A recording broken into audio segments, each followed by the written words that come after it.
Good morning, good evening, or good afternoon from wherever you are in the world. This is the Halligans Halfwheels podcast brought to you by Box 1971. We are coming to you not live, not really local, and definitely not late breaking. We are in, good Lord, we are way out here on Long Island. Chief Eddie, how are you? Doing great. Been a great ride. It's been a great ride from North Carolina today, joined always by the most beautiful man in the world, Curtis Michaud. How are you, sir? I'm good. I'd be a lot better if I didn't have to drive. Well, that's on you. You wanted to drive. Your truck, your rules, right? That's right. But you did make it look good, and you armor-rolled it, so thank you Just for you. for the clean ride. He is good looking. Not that there's anything wrong with that. Remember that? And that voice is the unmistakable voice of the one and only Oh, yeah. Sure. Mike Perrone. Mike, how are you? I'm doing great. How you doing, Jeremy? Brother, and you forgot to mention WV here. Yeah, West we Virginia. got Eddie. We got Eddie with us. He came with us all the way from West Virginia, so we're all going to have a cigar and a... Yeah, because when you didn't mention him, he was eyeballing the shit out of you. You know that, right? No, I didn't. I saw it. I don't pay I him much saw it. mind. Eddie, that was vicious, man. I like that. You're on my side, right? These guys fuck with me. You're with me, right? Okay. See, for them, it's all about connections. You know what I mean? What do you mean them? What was that? What's that them thing? What'd I tell you? You got Is that three New choices. York? Yeah. FDNY? Oh, wow, what the? You got three choices: the roof, the river, the revolver. That's it. Those are your choices when you're up here. That's all you get. All right. Well, we are at your shop. My goodness. Wow, is all I can say. Yeah. You're very humble, and I always appreciate that about you. You always say just a couple lucky days, a couple of good days. A couple of good days. Yeah, There you go. that's all you say. But Yeah. truly, you have really put something out into the marketplace for firefighters that has made us more efficient, more proficient, and given folks an opportunity to hone their skills otherwise that they may not ever have the chance to do. I appreciate that. I tell you the truth. If you would have told me that when I first got on, that I was going to influence the job, the way it obviously has. I mean, we got 2,300 doors out there. As we speak, they're probably beating on, what, a couple of hundred out of those 2,300? I know ours takes a licking. Yeah. We were talking right before we came on that we went down to Hilton Head, and we were down there for 6 straight days. And thank you for that bird dog, by the way, on that class. No problem. We went down with an entire truckload of wood, and we estimate somewhere between 5,000 and 6,000 forces that went through that entire week. But the doors, they didn't budge.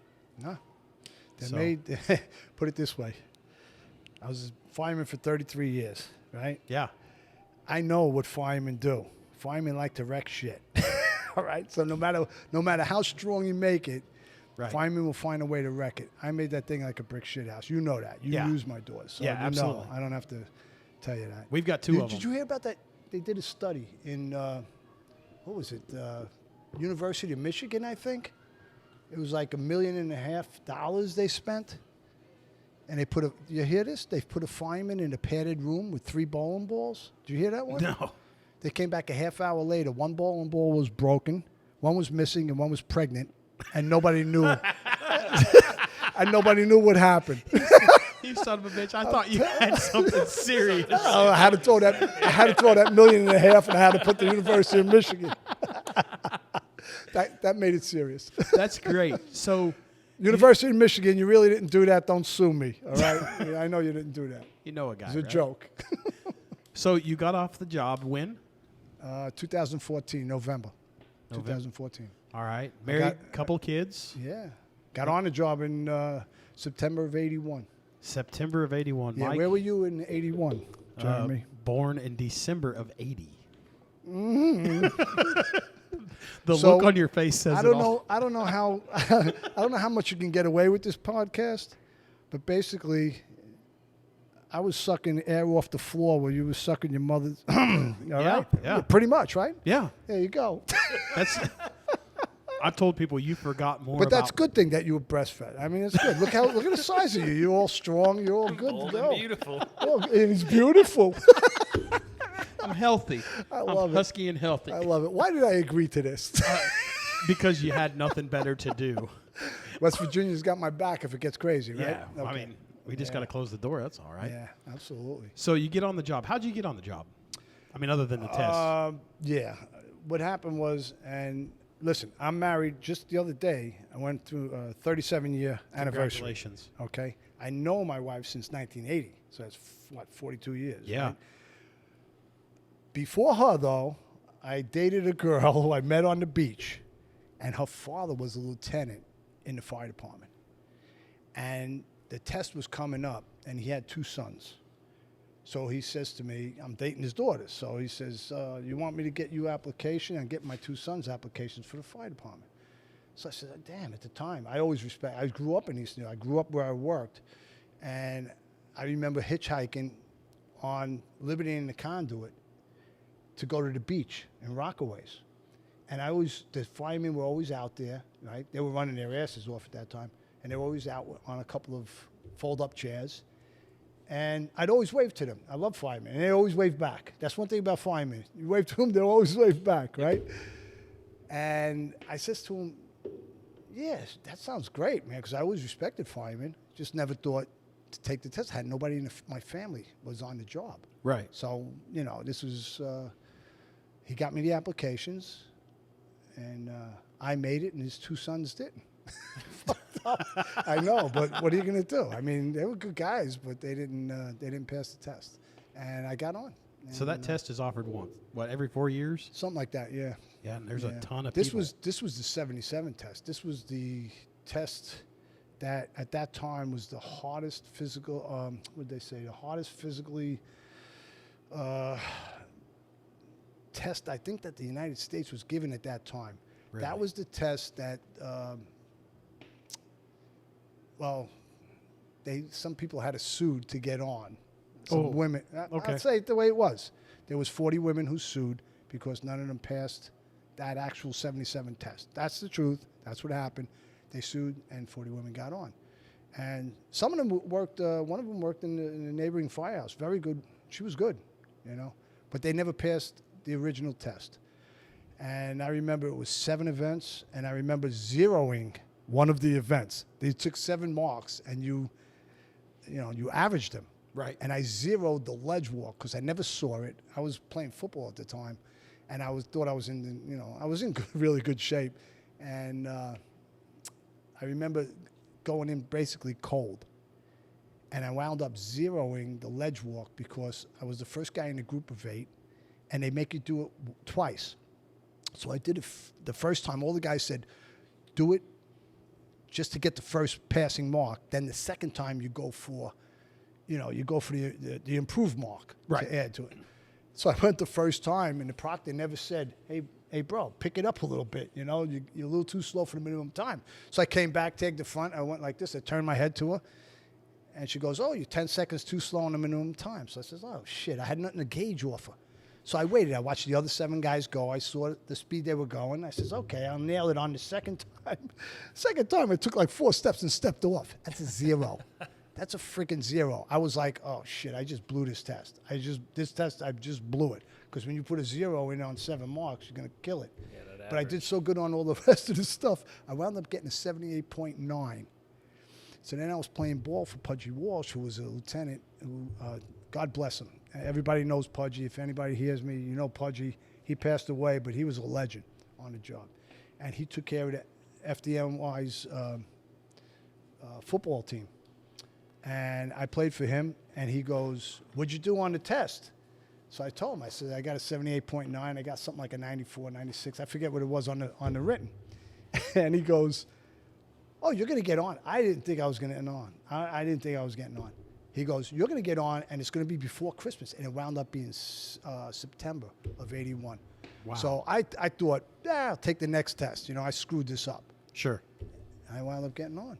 And I stayed on for 33 years.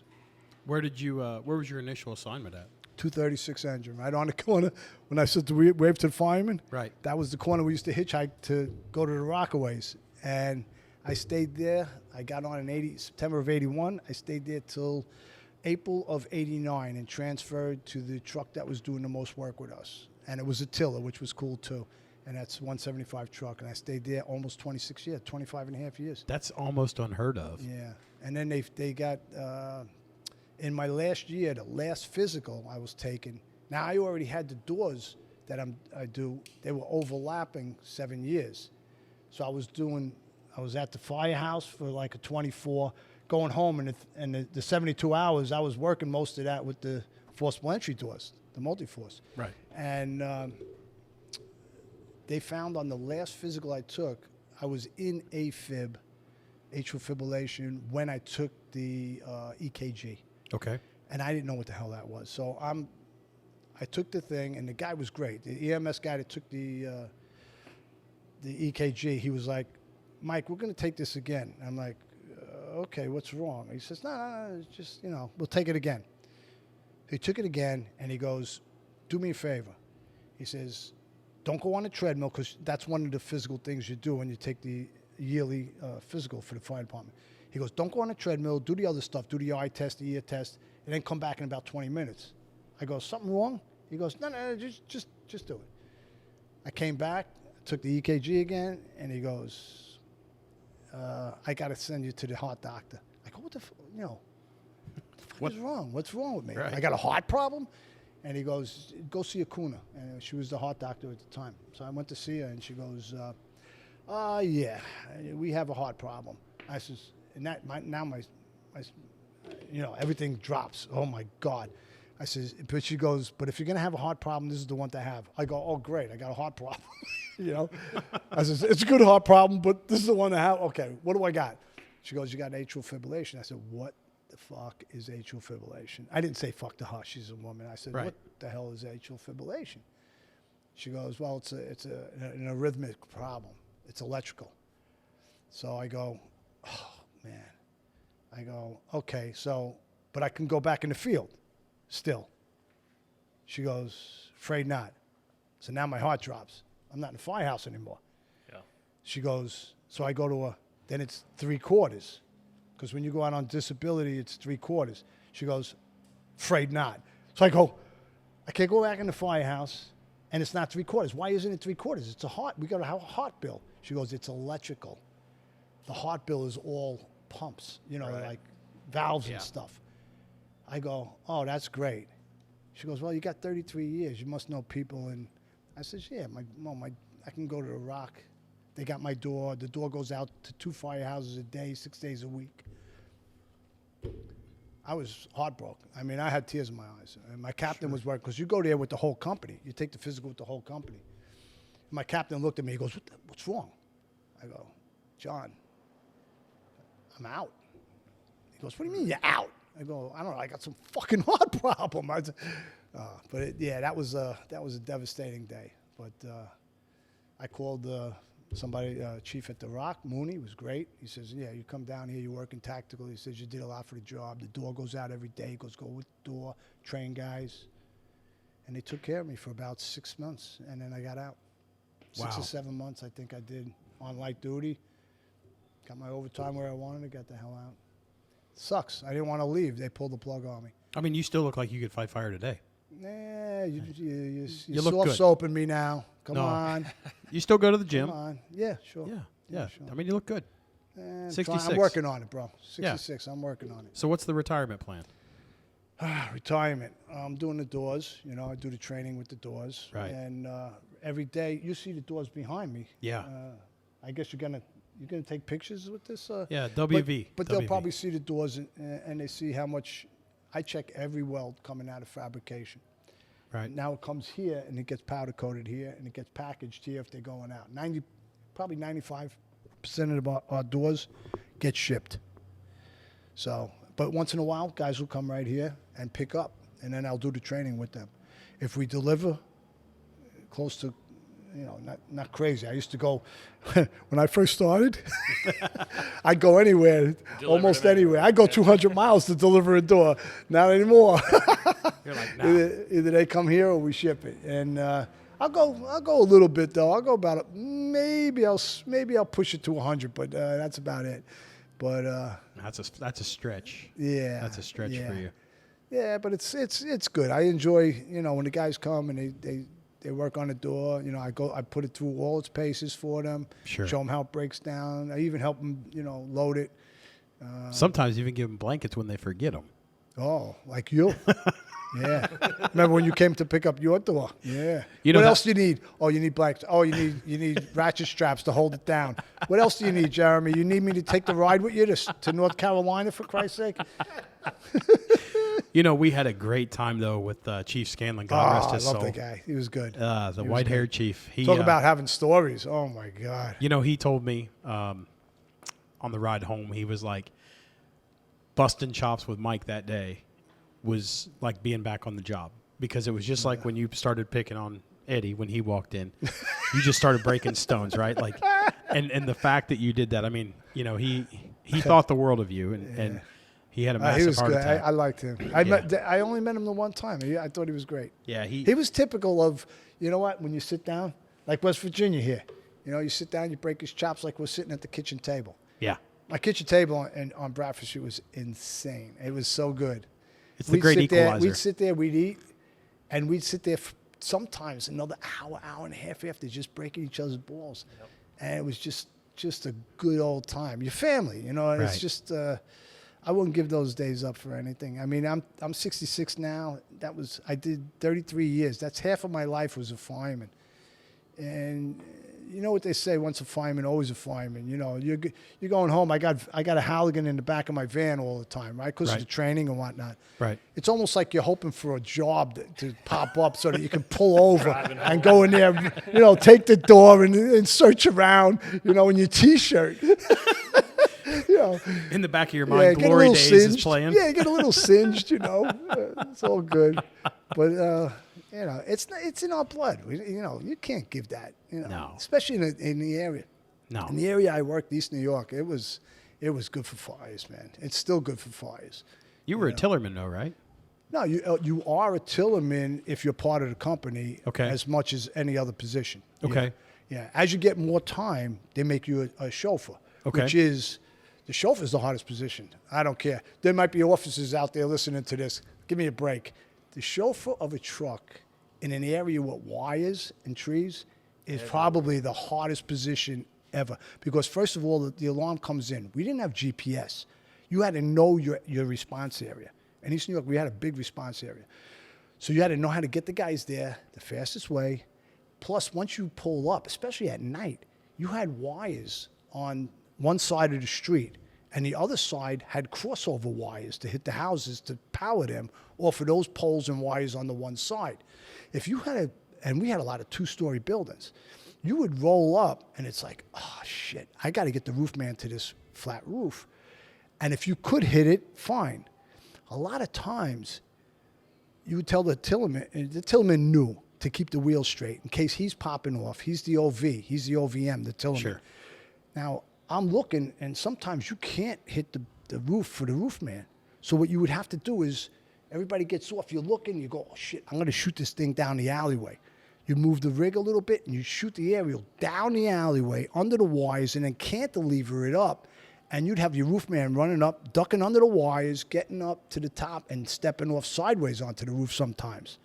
I mean, it's always the best way is to put the aerial onto the roof, but a lot of times down there, you had to do that. You know? And what's weird with the tillers, the ladder comes off from the middle. Right.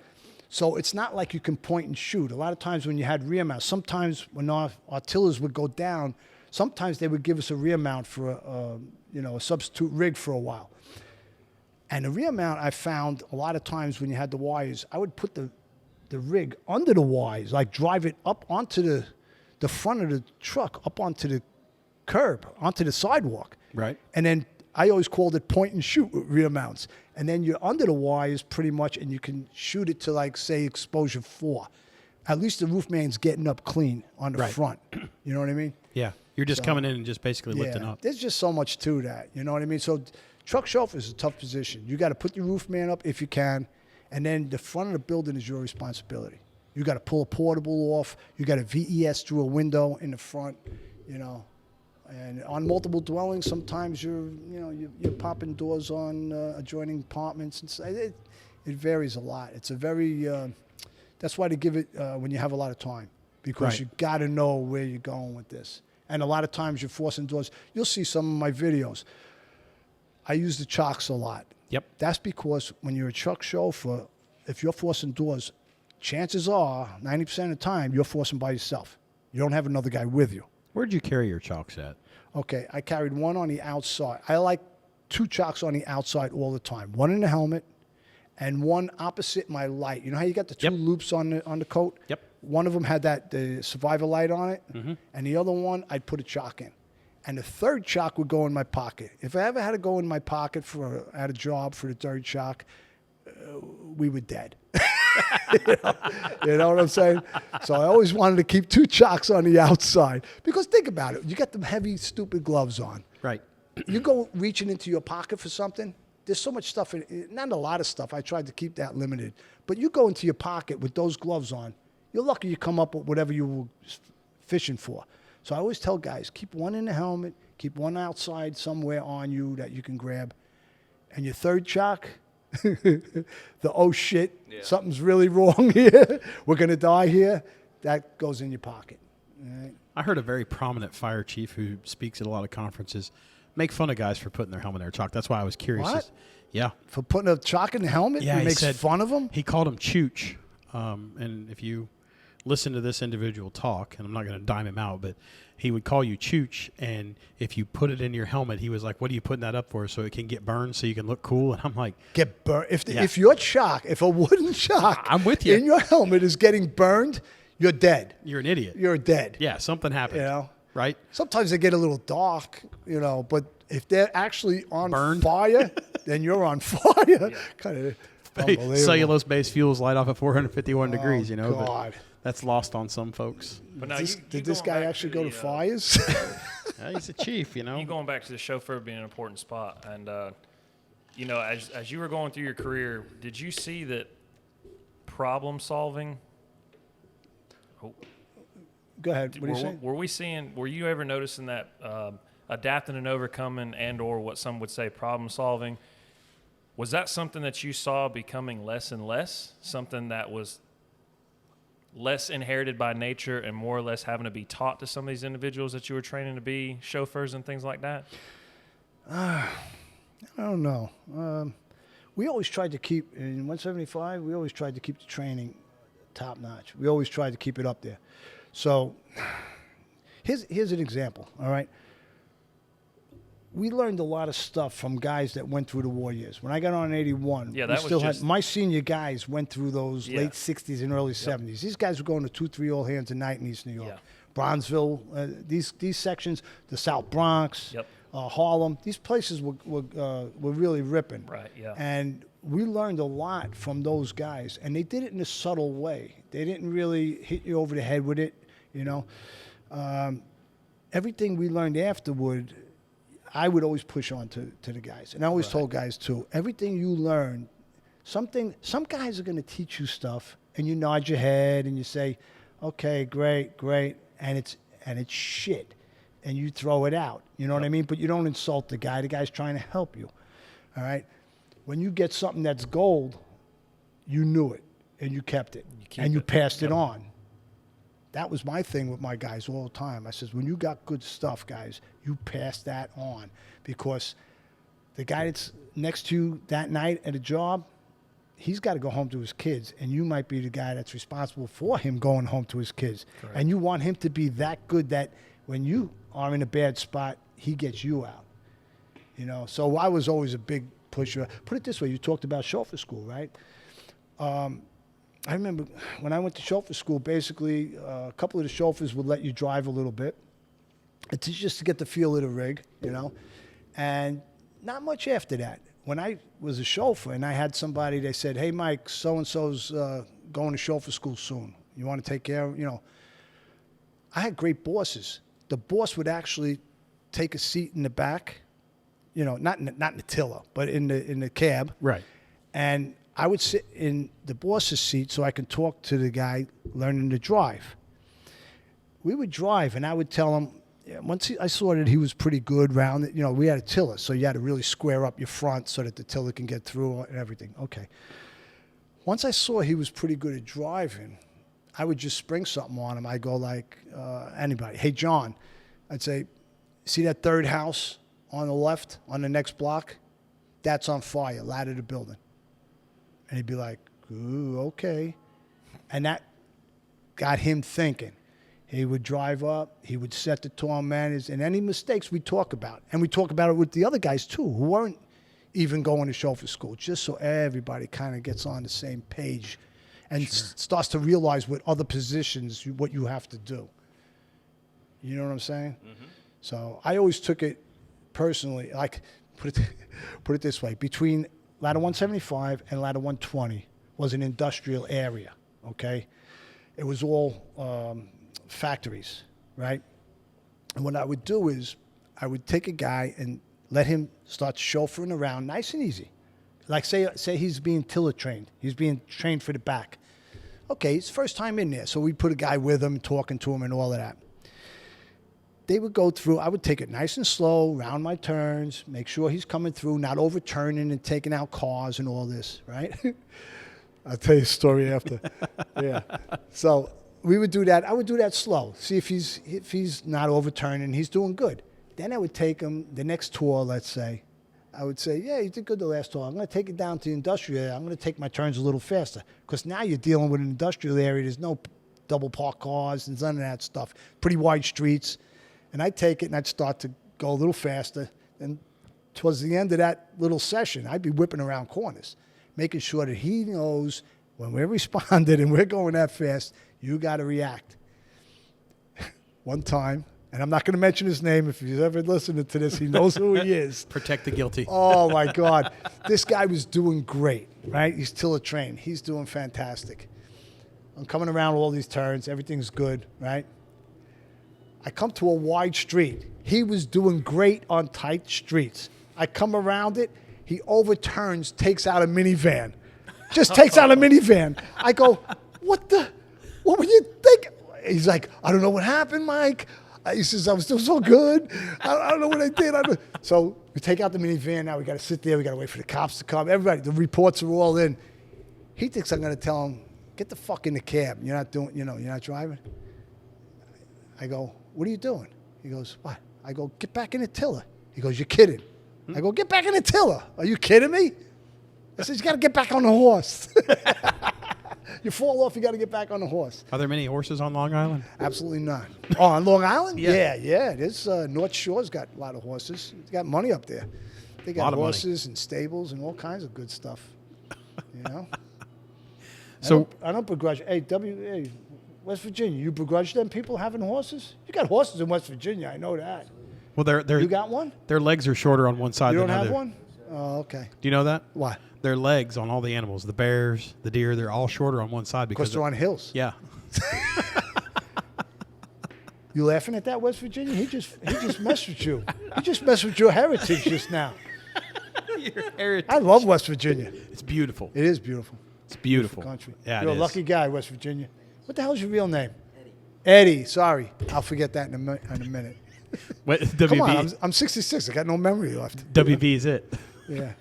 How we doing, by the way? We doing all right? Doing great. You sure? Yeah. Yes, sir. Yeah. Why is that? You think so? I sound like a freaking buffoon here. No, you're solid. Your sound is a pound, as the queen Sound is a would pound. say. As the queen would say. God rest her soul. Yeah. Heard she was a nice old lady. I don't know. I don't know either. She's got a lot of jewels. They had a lot of jewels. I tell people I'm from America where we fought not to care what the British did. So yeah, I just whatever. I hear you. So let's talk about you said something earlier that your door was on, that it was going to 2 firehouses a day. Explain to people that don't understand FDNY how that came about, what your door does, what it's doing today. Okay. When I first started, it's a forcible entry door. If anybody not sure or wants to find out, go to FirehouseInnovations.com. That's my website. And I think even better, go to the Instagram, which you can always get the website off of. And the Instagram has a lot of short videos on it. And it's Firehouse_Innovations_Corp. And I didn't know what underscore was until my son told me what underscore was. It's a dash that's on the bottom, right? Line. Okay. That's it. Oh, how come all you guys know? You're all younger than me. That's why. I didn't know either. You didn't know either? No. He did. Hey, in his defense, he did not know prior to today what the easy pass lane was. He did not know what an express lane was. What? And he did not know what the HOV lane was.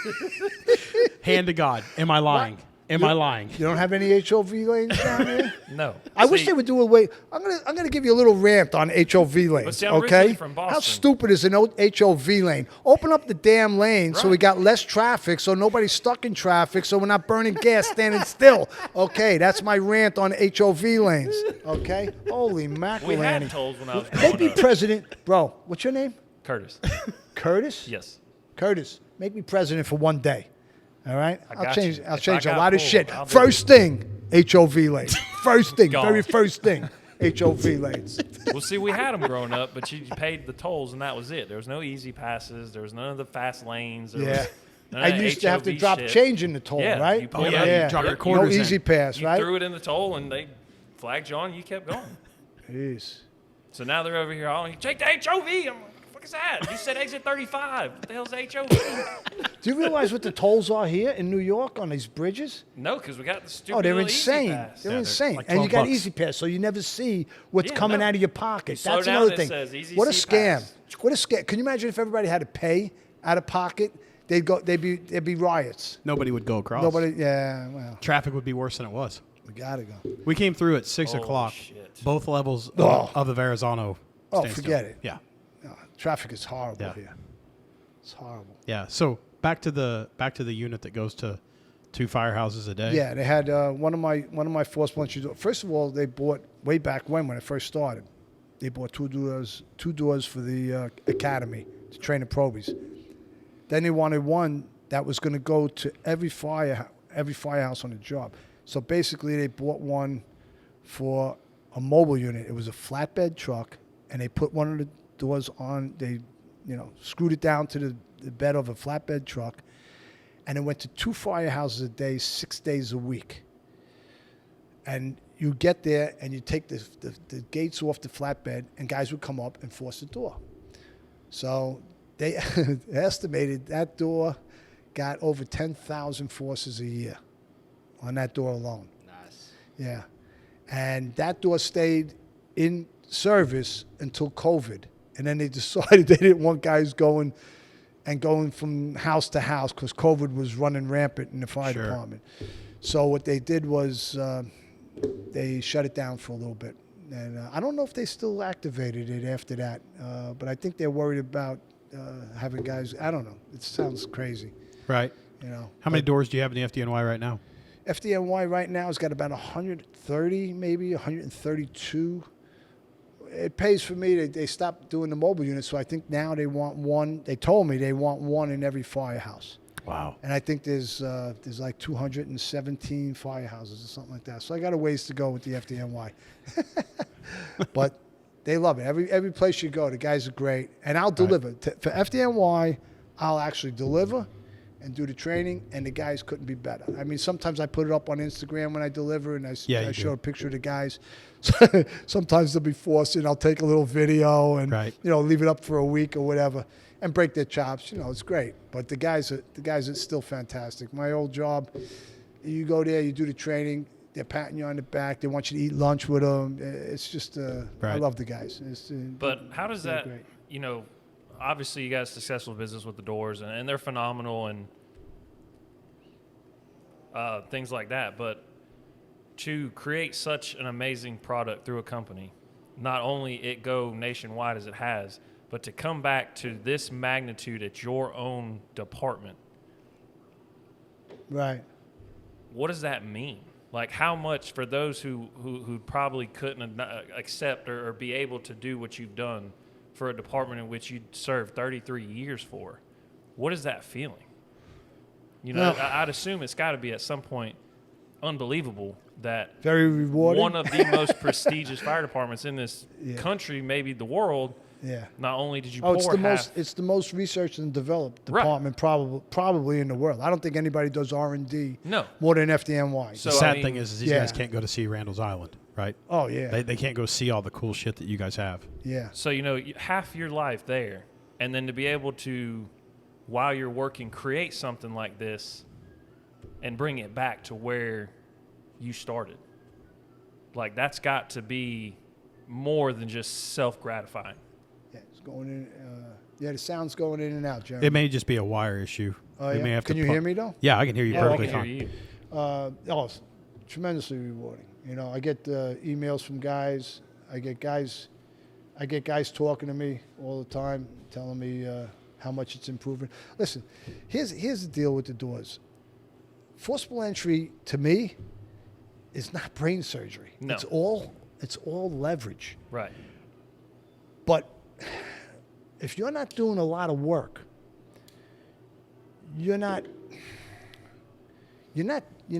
putting hands on. In other words, if you got to wait for every job you catch, where you got, say, an open and inward door with 3 locks on it, if it's the first time you're going about it, It's going to whoop your you ass. it could be a disaster. Somebody could be over your shoulder telling you what to do, all this. Yep. You don't need that. But if you got the door ahead of time and you're working through all of those different techniques, and that's why I do 2 doors on there too. Jeremy knows, because the gapping is different, because the point of the Halligan when you gap is dictating you have to go opposite it to get the full throw he has. A lot of people don't know that. Now, if you go to a door in the real world and you're not sure, you could be going towards the point. You're not getting what you should be getting on those locks right off the first move. There's a lot that goes into it, but if you're doing it ahead of time, put it this way. When I went from an engine to a truck, I learned the hard way. There was a couple of guys that give you some pointers, but it wasn't, you went to a vacant building at that time. At that time, we had so many vacants.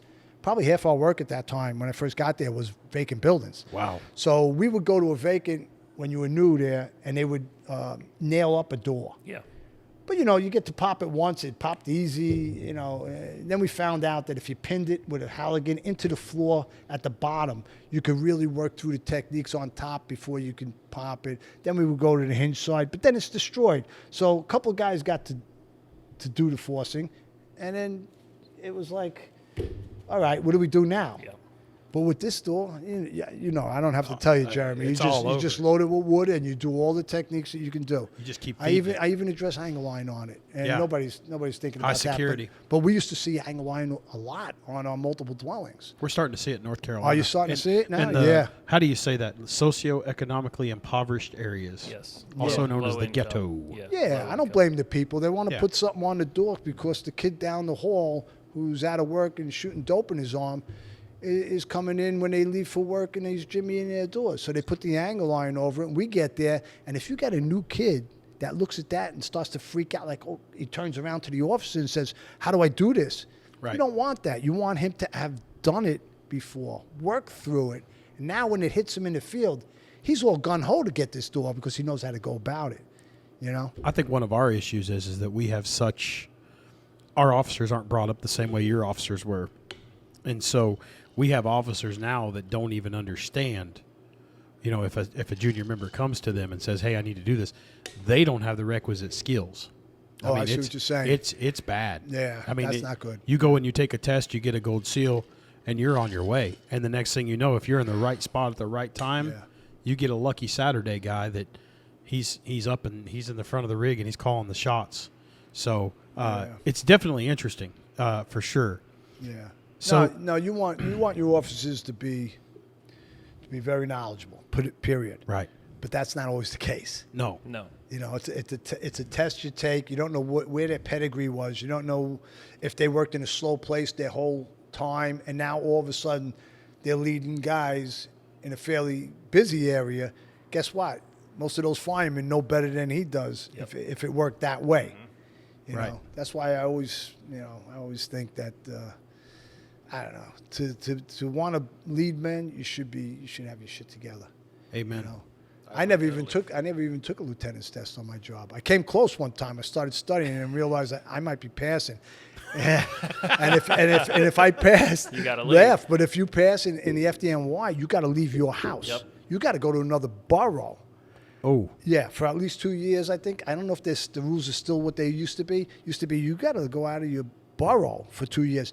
Then you could come back in borough, and then you couldn't come back to your firehouse to work. You could, if you were covering for the day or so, but you couldn't come back there and be assigned unless you had a certain percentage of the guys you worked with didn't work there anymore because they didn't want guys like bullying a guy that took the test and, guys felt they were better than him. Yep. Right. Which makes sense. I mean, that made a lot of sense. But I never wanted to leave either firehouse that I was assigned to. They were terrific houses. I wasn't leaving. Right. So, But I mean, and to it was be good. in a situation where you don't have to become an officer to affect change. Oh, You thank don't, you. God you don't bless have you, to Eddie. be an officer to gain all the benefits of being an officer. Right. That's where the importance of the senior man comes in. Right, exactly. And, not everybody's that lucky to where they can work at a department like that. Some, I myself was one of them. I had to become an officer to impact that change. Right. Not because necessarily it was a bad department. We were just so small. Yeah. So you didn't have a lot of chances to ride up as a fill-in officer. So it was one of those, then you look at other people and you're like, he's taking the test. I can't let that go. Yeah. Can't let that. So I'm going to Yeah. take the test. I tell you what, God rest his soul, Lieutenant Majeski got mad at me, and Eddie Schomeyer, got so pissed when I says I'm getting out of the study group. They're like, nah, are you kidding me? I'm like, nah, I ain't leaving. I ain't leaving here. But let me think. All those guys that were in that study group, I think they all got. I think all but one got promoted out of that study group. And you could see that it was a good group, and the guys were, we were learning. And I had already, you want to laugh? When I put my paper in for 175, I was in 236, like I said. I put my paper in. I had 7 years. In 6 months, I got promoted. I got transferred. So it took 6 months to get transferred at that time. In that 6 months, I read through Ladders 3 times, Ladders 4, which is private dwellings. I read through the what else? I read through brownstones, tenements. I read through high-rise. I read through those things 3 times because I wanted to go to the truck, and guys were like, "Oh, you're studying? You're going to go to the truck? You're going to study now? You're going to be lieutenant?" I says, "No, I'm studying to be a good truckie because that's what you had to learn." So I wanted to be a good truckie when I got there. And you're not. You're going to learn from the guys there, too. Because what you learn out of the book is great. You're learning positioning out of the book and all that stuff. But when you get there, it's all hands-on. It's all learn on the job. That's why I was always a big proponent of guys have to pass on the good stuff.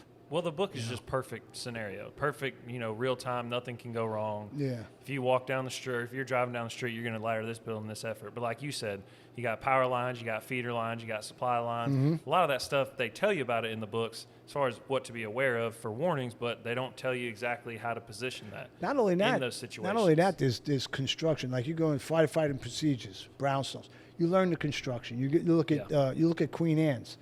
You look at balloon construction in private dwellings. You don't know that stuff. No. And I was in construction though. I did know a lot. I knew some of that. Right.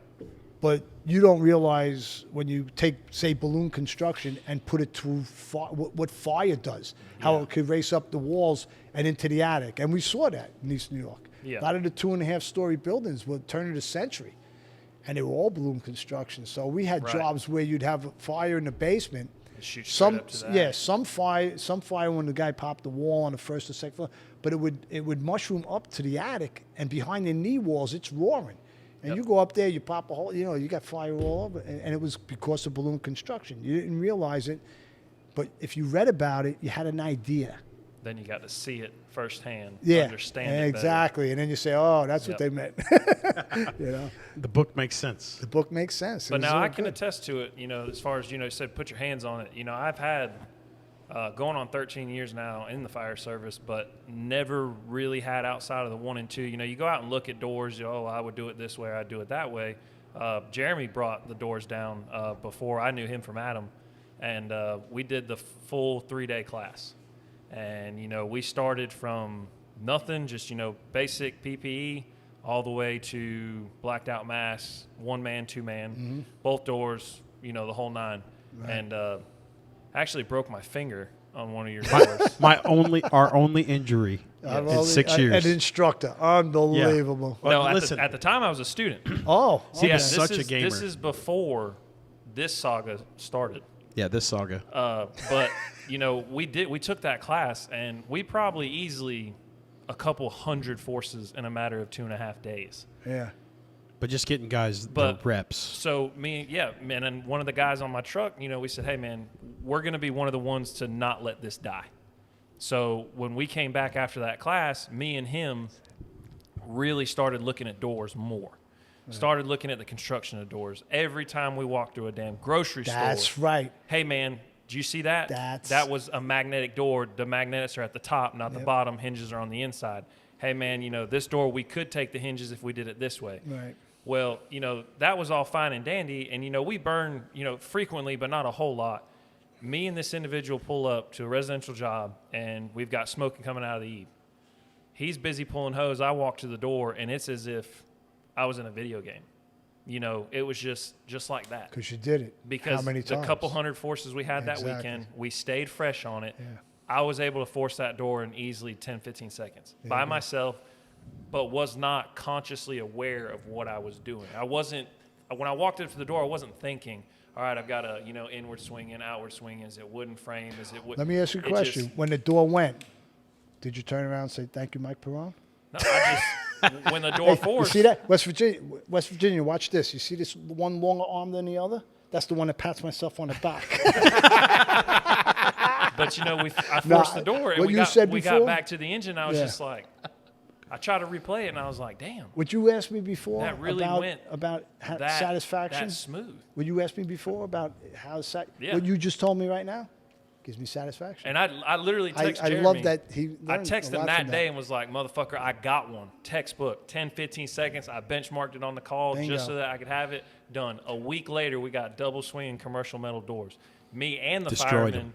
now we're Nice. together. Nice. Son, we walked up and he was like, how do you want to do it? I said, well, we got to go for the center.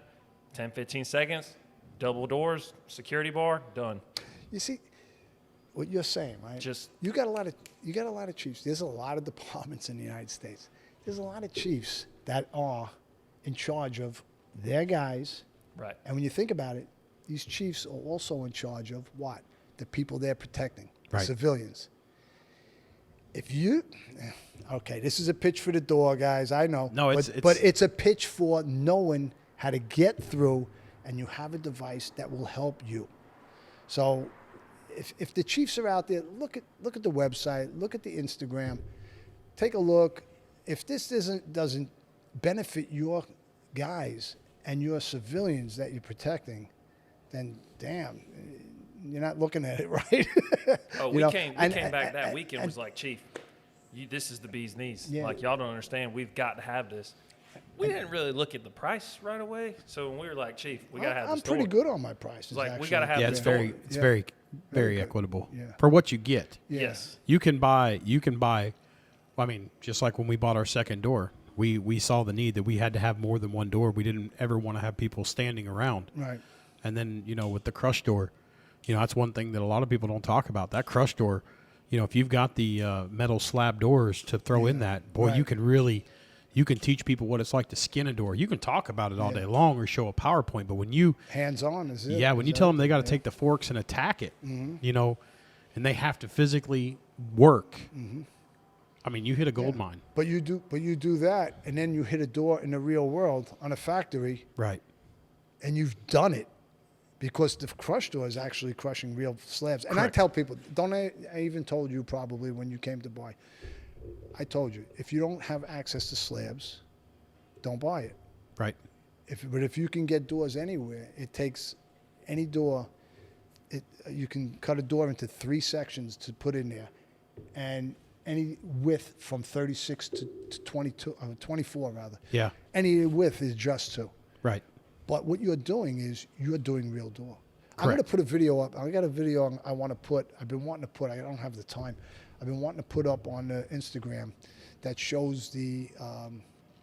You know the last force when you do, and you can put the wall in, Correct. the recess door, And make it. I want to show a real recess door because we had a ton of them between 175 and 120.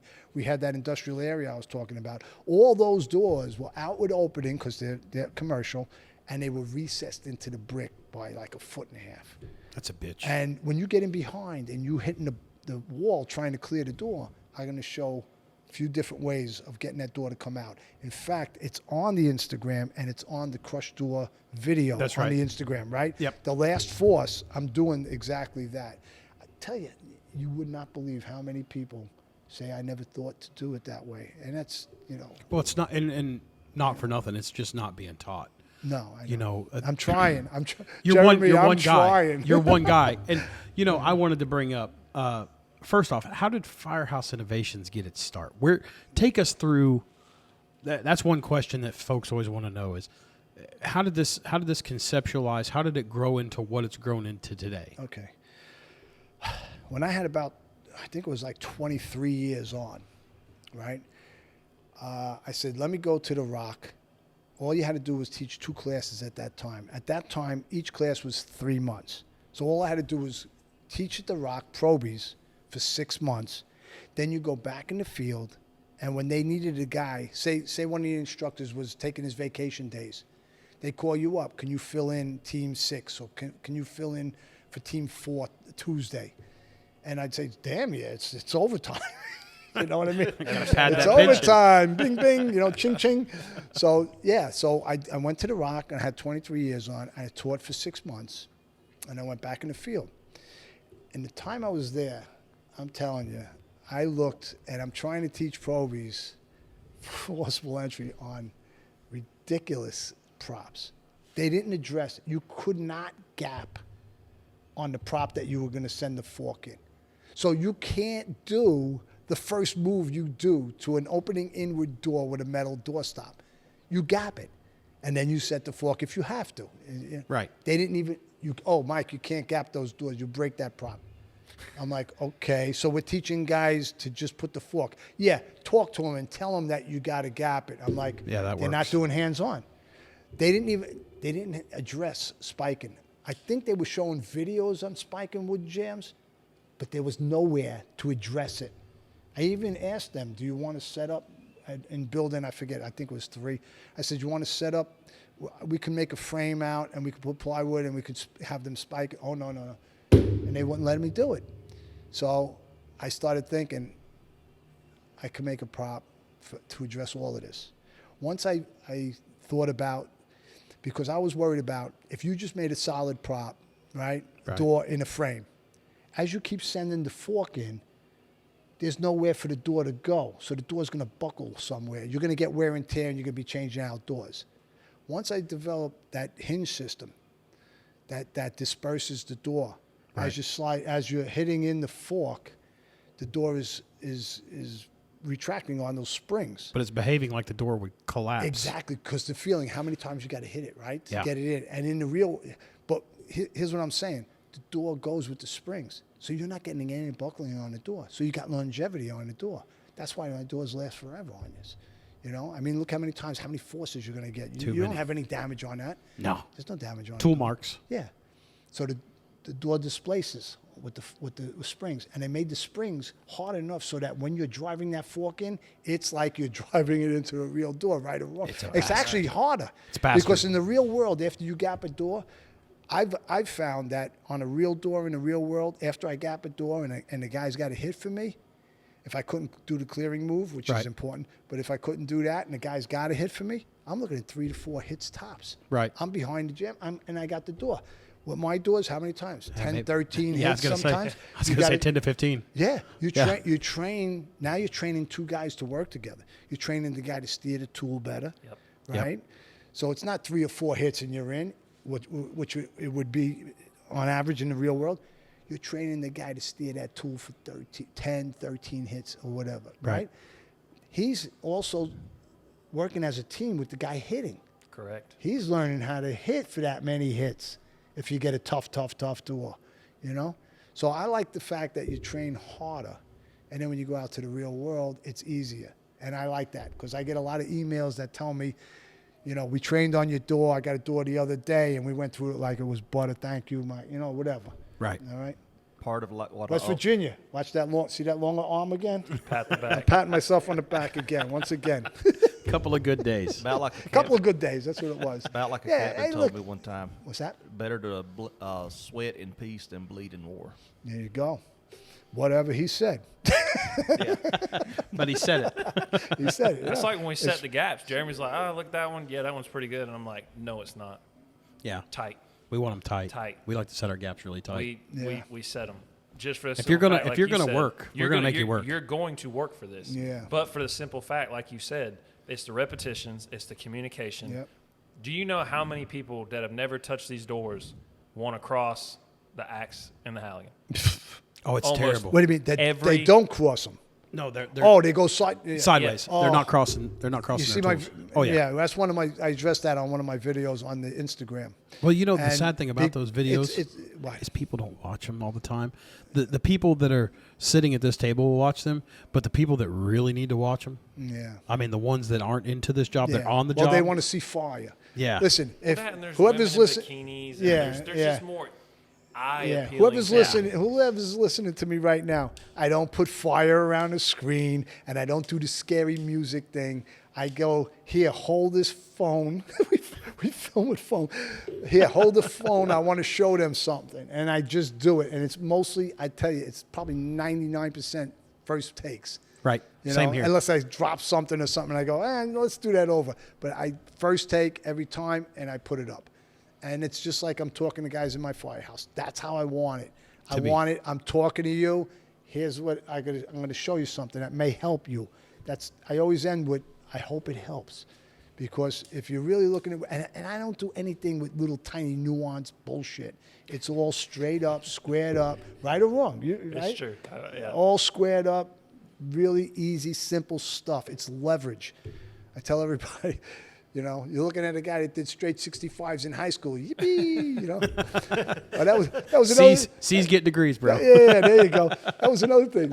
I went to grammar school, right? I went to St. Rita's, where the nuns would beat the crap out of you if you did anything wrong, right? And meanwhile, in St. Rita's, I was getting 80s and 90s, right? Because, the nuns would mess you up.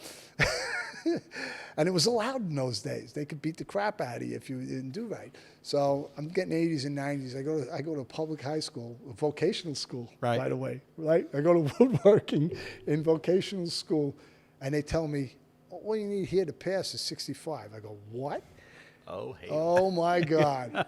Never studied one day. Never did homework. The wheels It came was off. great. Oh, my God. It was great. But I got my diploma. And at that time, my father had passed away when I was 7. And mom remarried. And that lasted about 5 years. But we got my younger brother out of that. Right. And we had to go to work after high school. That's the way it was back in the 70s. You go out in construction, and I think my construction background helped me to figure out how to do the doors.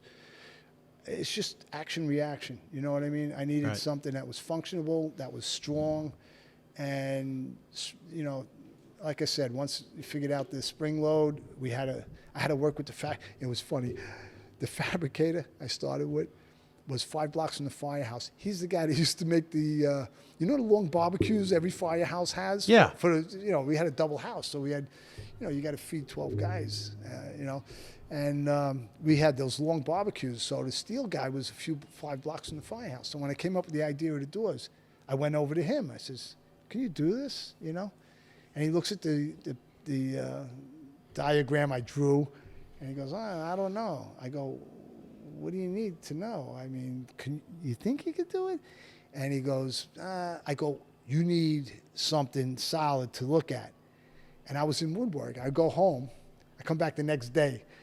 The 6-inch tubes I wanted to use, I made that in wood.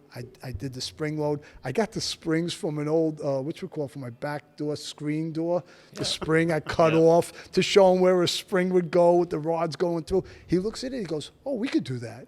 And I used to work with him. I worked with him 3 months in between tours. I would do a tour, go over there, work with him to get it right. We had a lot of trial and error in the beginning. Right. And then back and forth, 3 months or so, we got a prototype, and I went to FDIC with it, and It blew up. Yeah, it just from there I knew what I could do to tweak it better and better, and I got it to the point where I'm very happy with it. 2,300 doors. 2,300 right now, yeah. Crazy. And you were backlogged last year. About 73. Yeah. Wow. They put a couple extra guys on in fabrication, and And it didn't affect quality. absolutely not. I check every turn around. You Yeah. see all those doors? Yeah. Every weld I check. Every weld before it comes out of fabrication, before it comes here to get powder coated. That's amazing. If people don't know what powder coat means, it's the paint that gets baked into the. So that's the term out of all the terms you've thrown around. Powder coat is the one that you're going to throw out. I don't know what the hell. Of all Hey, the I didn't know- FDNY lingo you've thrown out, You wanna you're laugh? going to throw out powder I coat. used to watch that Orange County Chopper. Oh, yeah, And yeah, they used yeah. to talk about powder coat. I'm going, what the hell are they talking about? Oh, it comes back and all the holes are smaller, so we got to re-drill them. I'm like, what's powder coat? I found out what Right. powder coat is. Hey, listen, Jeremy, when I first started with these, I hand rolled with Benjamin Moore Impervo enamel. I hand painted the first few doors when nobody knew me, but a couple of people saw an internet thing with me. And Did you keep your first door? I don't even know where the hell it is. I forgot who I think Center Reach, I think, had the first door. Center Reach, Long Island, I believe. The FDNY, the first I think the first 10 doors, they got 2 of them out of the first 10. I was just curious And if now you it's kept the first 2,300. I got everybody's listed. I got you. I got you. twice. Your doors, Twice on the list. That's why the color blue. Why not? I love blue. Sure. And you know what? Every other idiot out there's got red, orange, green, whatever. Right or wrong. They think it's fire department colors. It's like, why don't you just put fire on it? Right. I put blue. You know why? What's it known as now? The blue door. Gee, maybe I had Mark- something going on. Couple of good Maybe I days. thought about something. That was Well, a good day. I was up in Connecticut Yeah. last year, taking a elevator class with Dragon Eddie, Mm-hmm. and I sent you a picture of all the forcible entry props that they had there, and yours was out front, and the rest of them were kind of in the back and rusted, but yours wasn't rusted. Yours was sheeny, is what I would call it, because when you put the tool on it, it doesn't rust when you're constantly using it. But the other ones were kind of sitting in the background, not being used. Yeah, I've delivered, and I don't deliver much. I think we ship probably 95, maybe more, maybe about 97% of our doors all get shipped. And I've delivered to at least 5 or 6 places that had competitors' doors in there. Sure. And that's tough because they already paid for an expensive door, and now they're going to buy another one, but they realized they didn't buy the right door. They didn't buy the best door. Well, I'll say it for you. Yeah. They went an inferior route. Yeah. They weren't educated. And that's, I'm sorry know. you bought bullshit. yeah, we'll say that for you. We're sorry they bought Yeah. bullshit. Yeah, but I don't want to keep talking about it. The people No. out there get bored. Well, they're like, fuck these doors. Right. What else you got? You got any interesting stories? Yeah. No, hey, real quick, I do have to talk about some partners real quick. So FireDex, thank you to FireDex for outfitting us in what we feel is some of the best PPE with our Tech Gen 51 and 71. Being 4 pounds lighter and PFAS free, that's a pretty big deal. And lo and behold, our friend Bob Farrell over at Captain Bob Farrell over at Firehooks Unlimited, proudly endorsed by Captain Farrell as an authorized trainer and distributor of Firehooks Unlimited Tools. Matex Hose down in Dothan, Alabama. If you love Key and you love the FDNY spec hose from Key Hose, you will absolutely love Matex. And lastly, Rock Rooster Footwear. Rock out with your cock out. That's what we like to say. Rock Rooster Footwear. Whoa, what are we on? X-rated? What is No, this? no. These boots they're like Firehouse boots. You slip in, slip out. What size are you? I'm a 10. You're a Yeah, 10. 10 and a half. I'm going to send you some boots. No, I don't need no boots. No, you'll love them. They No, run big. give 'em to so somebody. Give 'em a No. 10. Give them to somebody who's still active. No, bro, you'll love them. Yeah? You'll love them in the shop. You'll Yeah. love them. You'll love them. They're Really? like walking on a cloud. Memory foam inserts. Oh, The whole 9. Mike. Really? Yeah, you can have steel toe or no steel toe. Oh, if it's free, it's for me. No steel toe. Frio is for me, yo. Free. We'll get you some boots, bro. We'll get you some boots. Yeah. Well, I got to say, you look at all these doors sitting here, and it just makes me want to load them up, take them home because they're so pretty. Yeah. But I know that doesn't last long because as much as we use them. But the talk to us about some memorable incidents or times at the firehouse. Talk about something that is Funny stuff. All right, shit. I'll tell you. I'll tell you one when I first started in 236, right? So I'm a probie, right?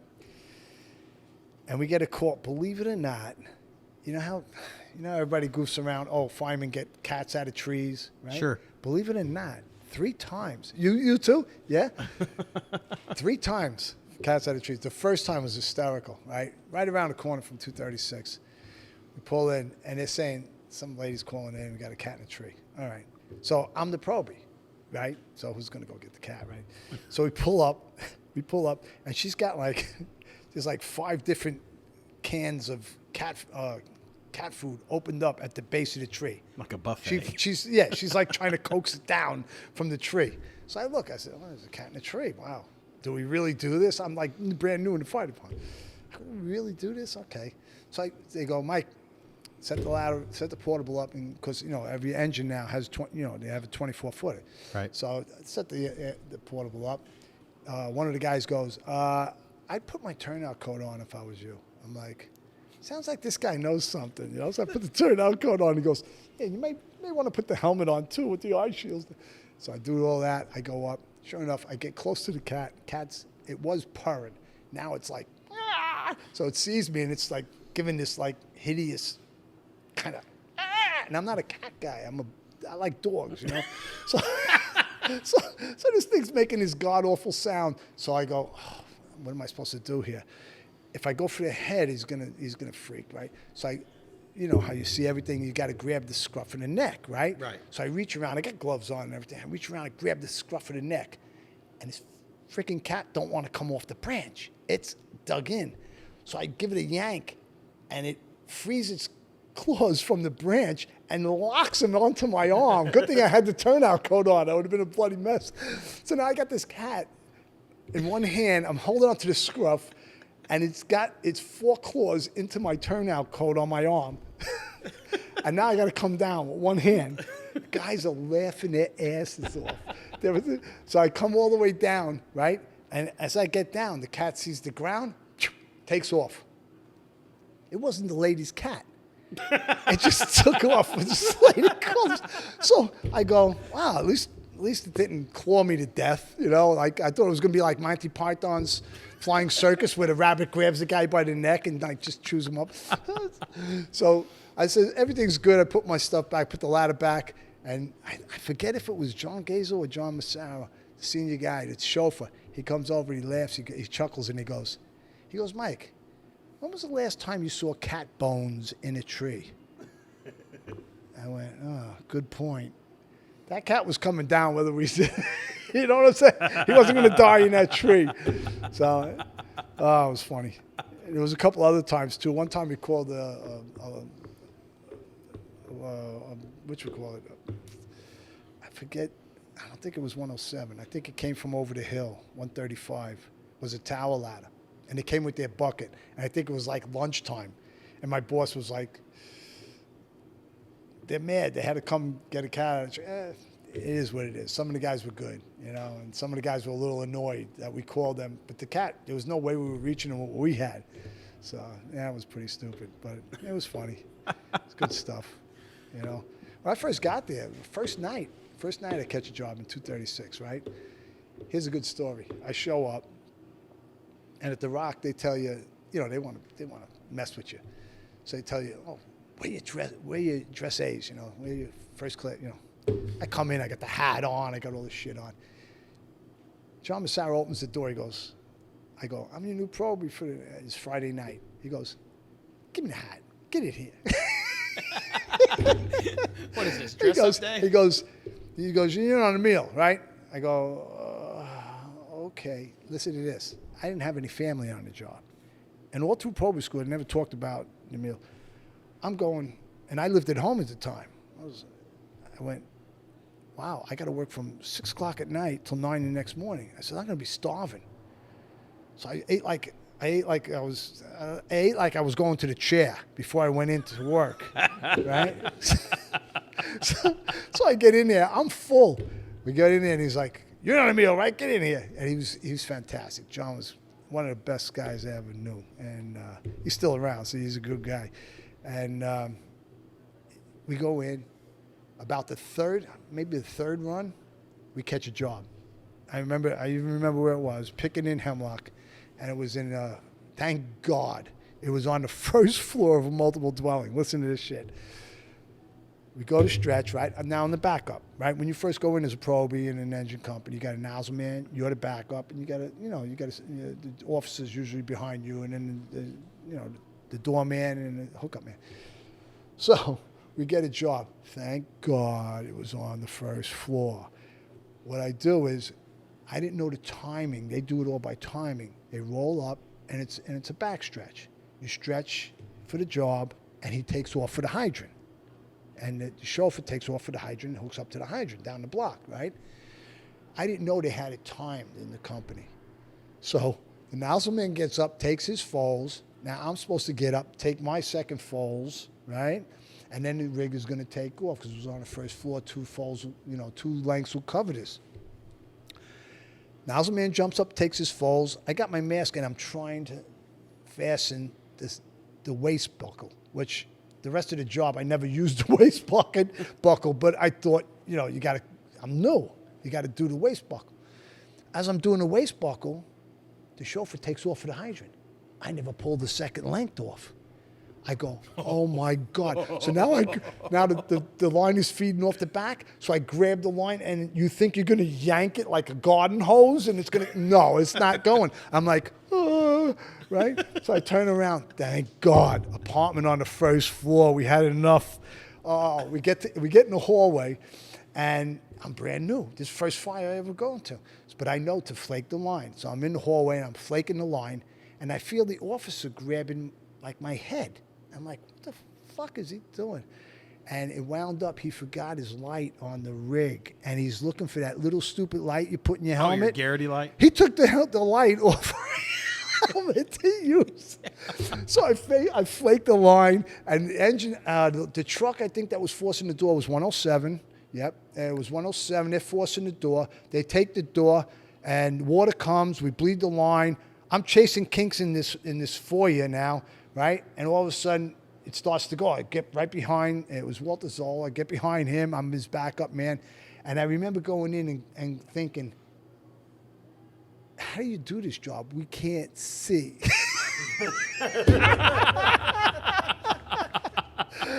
It's funny. All of a sudden, the next thing, I'm backing him up fine, like I'm trained. I hear, the water's hitting everything, and we're knocking everything down. And when we were all done, the officer goes, so how'd you like that? I go, how do you guys see? How do you see? How do you see? Oh, little did I know. Oh, God, it was all going to be, feel. And it was just fantastic. Oh, but it's not over yet. We get back. I was like, thank God it was a first floor fire. I didn't have to take my lengths. Can you imagine? You were a probie. You didn't grab your lengths because you're messing with the waist buckle on your mask. Oh, God. So we get back to the firehouse. This was great. The doors open, and smoke's coming out of the firehouse. I says, oh, this is unbelievable. This is great. We got another fire. What happened was, it was just, they tried out this pressure cooker for the first time, and we had a meatloaf in there. Not a meatloaf, a roast, right? A bottom roast. And the thing shrunk down, burnt down to like the size of a softball. Now I'm full because I ate like an animal before I got to work, and the guys are like, "Oh my God!" And they like, "We're gonna have it's gonna be a little light tonight." I hope you're not hungry, Mike. And I'm like, "Oh no, I'm all right." So this is your first day. First night, about 3 runs in, I think it was. Yeah. Wow. In those days, we did more running. In 81, I think we did like 5,300 runs a year. But there were so many false alarms because we still had the pull boxes. Right. And it was funny.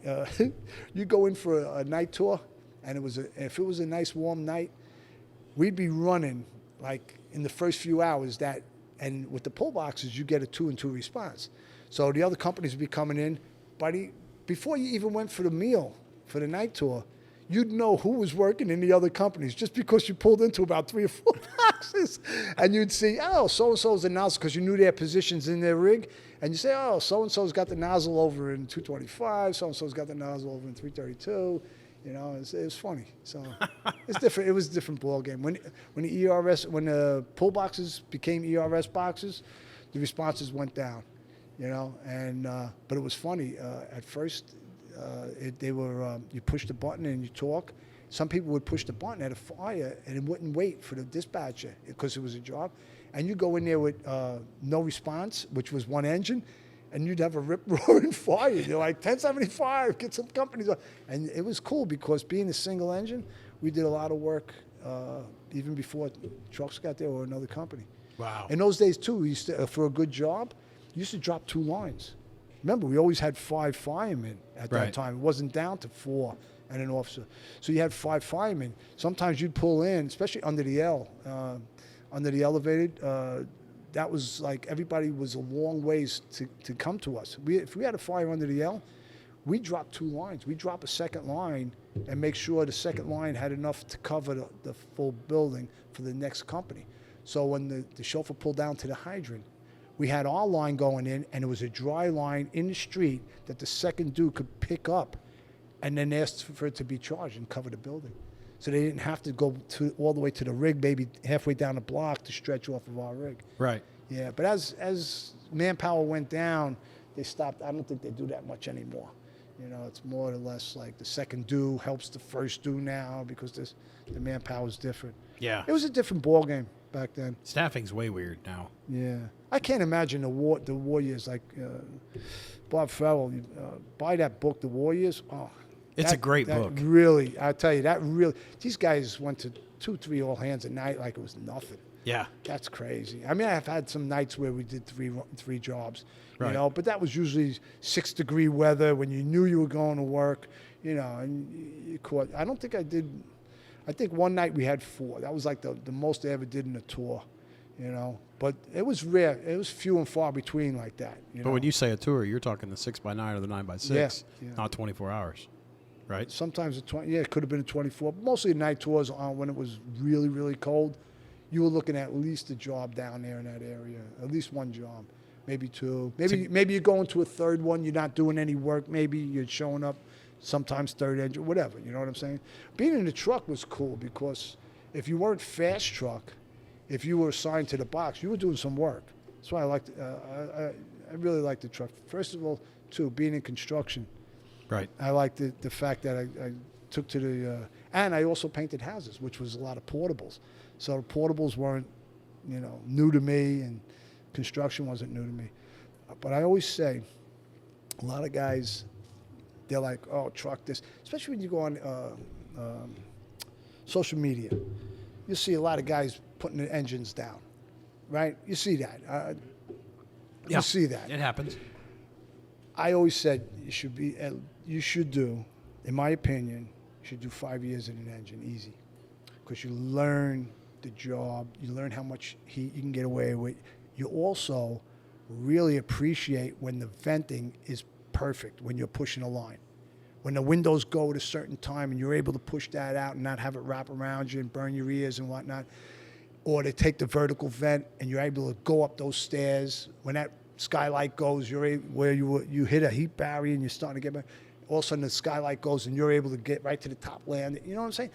It's like you appreciate it better. And I think you should always have had to at least put out a few rooms of fire with a line. I think learning that, and I always tell guys too, if they put you straight to the truck, here's what you're missing. When you first come on, you don't know fires. And when you first come on, I think the best thing to do, because if you go to an engine, they'll make you the backup man for a while. Think about that. You're in between the nozzle man who's most likely got experience, and right behind you is the officer. So you're sandwiched between 2 guys that know what they're doing. Plus you have water. Plus if everything goes to shit, the line is your line to follow out. Right. So I think the best thing to do is, you know, some people, the engine this, the engine that. Let me tell you something. The engine was great. Engine work's not bad work. The engine was great, but when I got to the truck, I really loved what I was doing.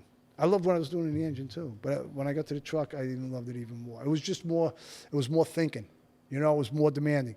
Where in the engine, you know what you got to do. Fire's on the second floor. We're stretching up, and we're going to put this fire out. Truck work, forcible entry, you got to know what you're doing. Roof ops, you got to know what you're doing. Right. OVM, which is the outside vent, was opposite to fire. You got to know what you're doing. All right. Those outside positions, chauffeur's position, the most thinking ever, and that's why I really liked it too. That too, because when you go in, your responsibility is insane. Right. You're responsible for those guys, the roof man, the OV, yourself. All right. The inside team is with the officer, and that was always good. If I wasn't driving, I loved having the irons. And you're right in there. There's and it a was shock. also, but I tell you what, when I wanted the night off, the can was great because that's first water on the fire, and all you're doing is hooking seals. And you know, it's like a no thinking. It's just a fun position. The Right. can was a fun position. That's a great position. Yeah. Yeah, all good shit. Nothing wrong with that. Yeah. Talk to me about, this podcast is we're not getting salty, but we get a lot of traction from folks. I think we were downloaded a couple thousand times last month, and folks are starting to listen to it. I know you have a video that dispels some myths, so I want to dispel a myth with you right now. Shocking, setting, and gapping. That's my big pet peeve. Oh, it's mine too. Oh, God. You hit my door, I'm going to hit you. Yeah. so No, here's the deal. All right, I don't know if I could do it without showing it. You know, I'm Italian. You know, we talk with our hands. Yeah. You know that, right? Okay. I never, 33 years, 26 of them in the truck company, I never shocked the door. All right? There was no need to. The door's locked. I turn the doorknob. The door is locked. I slam the adz end in between the door stop and the door, and I gap the door. What did I just do? It took me 1 second. I just did 3 things. All right? I put a hurting on the locks. Amen. All right? That first doorknob lock, the small throw, is already out of the hole. I got this on my I know. on my Instagram. Yeah. It's on YouTube as well. And I gapped it, and now the deadbolt is sideways. It's on a 45. It's ready to go, but it's still hanging in that keeper hole Right. by a little bit. Also, now, I put a hurting on those locks, right there.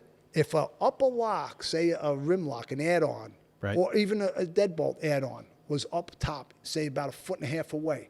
If I'm gapping down here where the doorknob and the deadbolt are, if that lock up top is engaged, then that door is bending back towards that lock. So without me hitting the door, I'm actually looking at it and seeing if it's engaged or it's not engaged. And if it is engaged, I go up there and I gap that sucker too, and I weaken him, and then I go from there. And the third thing is, you created it. If I pull the tool out and so I need somebody to hit for me, the gap is there. Right. So I weaken. The 3 things are, I put a hurting on the locks. I see exactly what's holding. And the third thing is I have a gap to exploit further if need be. The thing is, some people will tell me, well, I hit the door to see what locks are engaged. Bullshit. You hit a lock. Let me tell you something. You hit a rim lock, and you're going to tell me for sure if it was engaged or not? Cut the crap. Gap the door and watch the door bend back towards it. Oh, yeah, now it's engaged. I can see that it's engaged. All right, I rest my case. I love it. And you'll probably have people saying, oh. Believe me, I know that.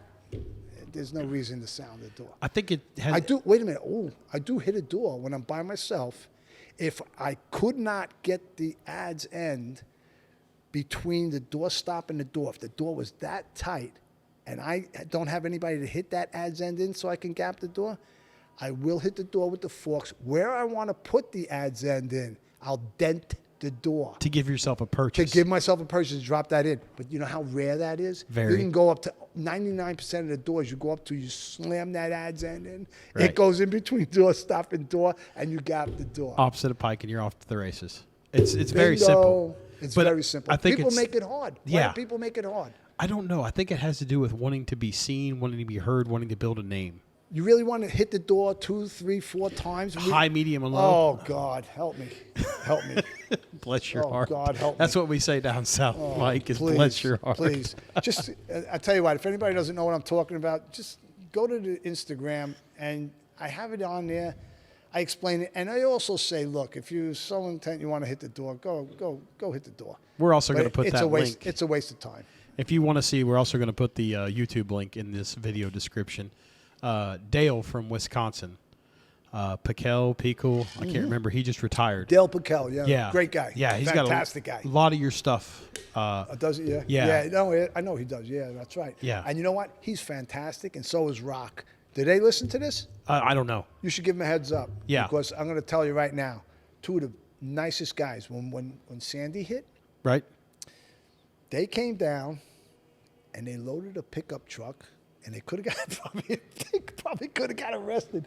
But they came down. They bought those 5-gallon plastic cans of gasoline to bring to us because they knew we were having such a hard time with gas for our own generators at home because nobody had power. I mean, it was my house in Seaford was out 10 days. I had a portable generator that was, trying to keep the refrigerator going. I had to show my wife when I went to work. I had to show her how to shut it off and turn it on, to save gasoline. But some of the guys in the beginning were fueling up. Were going down with, their lawnmower containers down to the 75th precinct. The cops had fuel, and that lasted a few days, and then they were running short. So all of a sudden, Dale shows up with Rock, and they come with gasoline, and it was like, holy crap. We started distributing to the guys in the Firehouse. They were fantastic. Dale, thank you. Rock, God. He's done a lot they're for the great. fire service up in Wisconsin. Yeah, he's really good. Yeah, he just retired. His videos are good, too. Yeah. Really good. I always kid him. I go, you put your videos together so well. You're so articulate. I said, I sound like a real schleb doing my videos, You're like, hey, Mike Perrone. Yeah. No, Yeah. he did some stuff with CMC for bailout kits too with firemen. Did he? Yeah. Yeah. He's been doing that. So he's been fishing, I guess. I don't stay on social He media. just retired as captain, right? Yep. In Milwaukee, yeah. Yeah. I got to get him to come down. We got to do some videos Oh, together. dude, he's a home run. Yeah, he could do the speaking. Yeah. I'll do the physical part. Dale, you talk so well. You do the speaking. You'll be the actor. He'll be the talent, right? Good Oh, stuff, that's man. good stuff. Good stuff. Yeah. Really. No, that's, you've spent as much time. There's a lot of people that make impacts on people's careers and their livelihoods. And, between you and Captain Farrell, you guys have affected a lot of people, and you don't even realize it. The cool part about you is the humility. You don't see yourself as an innovator. You don't see yourself as somebody that's changed the dynamic of how we do business. And you are. I mean, it's cool to sit here with you and talk about this. I mean, we've had a friendship now for years. You're hearing but- this, guys? Yeah, it's the truth though. Yeah. Am I wrong? He's fluffing. Am I wrong? I'm though? I'm not humble. Look at my one long arm that pats myself on the back. Is that an Italian thing? But am I wrong? No, not at all. No. I mean, you think about it. How many guys go through just the stuff we do? I mean, it's amazing. To watch people, to go and watch them crawl, walk, then run when you're doing this, and they're doing it in just gloves and a helmet. You put them in PPE, and then you black them out, and you watch them work. I mean, it's truly amazing, to think that, that you get to text a guy, call a guy, hey, man, bust your stones. Yeah, when you looked at what we had in basically FDNY, the best department in the world, what we used to have to teach guys technique on forcible entry was a joke, really. And I love the fact that I'm impacting those guys at my old department, and now all around. I mean, around the you're world. in all states, right? Oh yeah. And overseas? Overseas, what do I got? Australia, Okinawa, Switzerland, Turkey, an Air Force base in Turkey, Saudi Arabia, and what else? You did some long. That one I was talked into. My wife talked me into that one. She says, you can't now.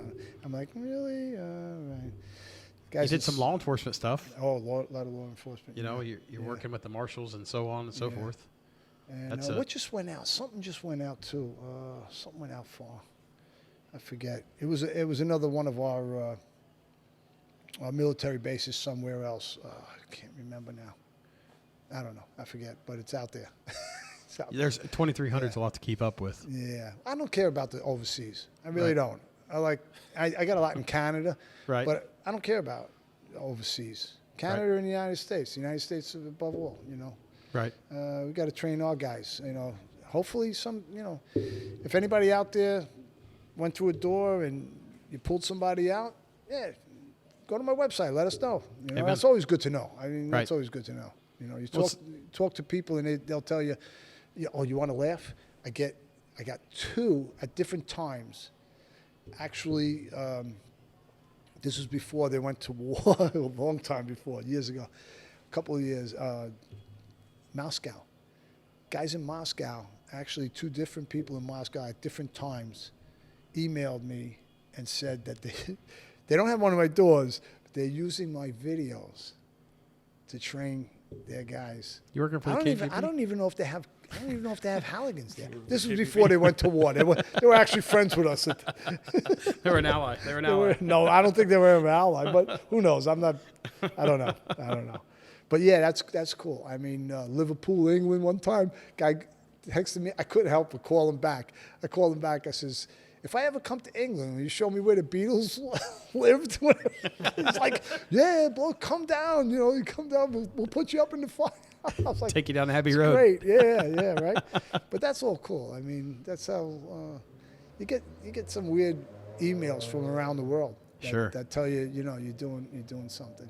Yeah. So it's cool. I mean, the United States. Let's face it. You want to keep our guys safe. Right. You know what I mean? And good at what they do, and just got to practice. It's just hands on, Yeah. Well, that's one thing that we've kind of gotten away from, even with the COVID, is hands-on training and people not wanting to. They did some moratoriums on hands-on trainings and where guys can do online stuff and watch a video, and next thing you know, they're an expert. So it's interesting to see. Yeah. It's starting to go away. We're starting to get back into the full swing of things. We've never really suffered. We kept going. But we're thankful for that. Well, we may be doing something together, right? For the let's talk about it. Tunnel of Towers? Yeah, you allowed to talk about it? I definitely want to do something for Tunnel of Towers. I want to do a full-day seminar. Yeah. All right? I don't want to do a lot of guys because I want a lot of reps. Yeah. I'm figuring 60 guys, 3 stations. That's what I'm thinking. The one station is going to be half a day. The other 2 are going to be split half a day. In other words, 30 on one side, right? Yep. We'll put 3 doors and we'll put the crush doors. So they're going to get all the hands-on with the forcing inward, outward, wooden jam spiking, crush door simulation, all of that, right? Then I'm thinking 2 more stations that, like, let's put it this way: you got 60 guys, 30 are with those 3 doors and 3 instructors, right? Right. Okay. The other 30 are split into 15 and 15. And you're going to get cutting areas where they're cutting locks, taking locks with bolt cut, all that stuff, all lock and rebar cutting and whatnot. And the other station, I think, through the locks, I'm thinking. Yeah. Got a good guy that does that. Yeah. 1075 guy. Yeah. It's good stuff. Will Deering. He's great with that. Now, you all take lunch, and those 15 and 15, they come over to the 30 side, and the 30 go over and split up, and they flip-flop. So everybody gets... I'm thinking, it's in my head, but I'm thinking, and I got a firehouse on Long Island that wants to host it. So, let's do it. Yeah, I'm thinking that, and whatever we make, well, what we got to do is all the wood, the slabs, all the steel, whatever and putting up guys that come from out of town like yourself. Right. Once that's paid for out of that, everything to Tunnel of Towers. Yeah. We hand them a nice, beautiful check. And maybe they'll give us one of the guys to talk to the guys. And maybe, who knows, maybe, the 60 guys are going to pay to be there, yeah. But maybe even they'll sign up for that, what is it, $19 a month for Tunnel of Towers? I think it's something like that. Yeah. I just give them a check every year, That's what I was telling cover Jeremy. I got the opportunity to partake in the Tunnel of the Towers a few years ago. Mm-hmm. They always set up, I don't want to butcher this, SME, Special Mobilized Exhibits, always sets up a trailer above the tunnel.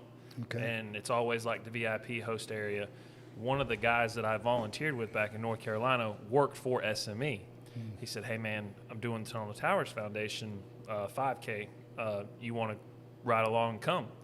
I was like, "Sure, yeah." He's like, "It's gonna be a lot of work. We got to be there Friday night, set up all night. The race is until Sunday morning, and when we get done Sunday morning, we got to load the trailer right back up, turn and burn back." I said, "Yeah, it'd be great." So met with a lot of the people of the Tunnel to Towers Foundation from the top all the way down, and it was 58,000 people ran that year. Holy cow. 58,000 people. And I mean, you're talking about watching them come. That's a stadium packed to the rafters. So I want to say is it Red Hook number 6 or Red Hook number 4? That's maybe a block or two away from where it starts. And that's Manhattan? Yeah. Yeah, I'm not. And it was.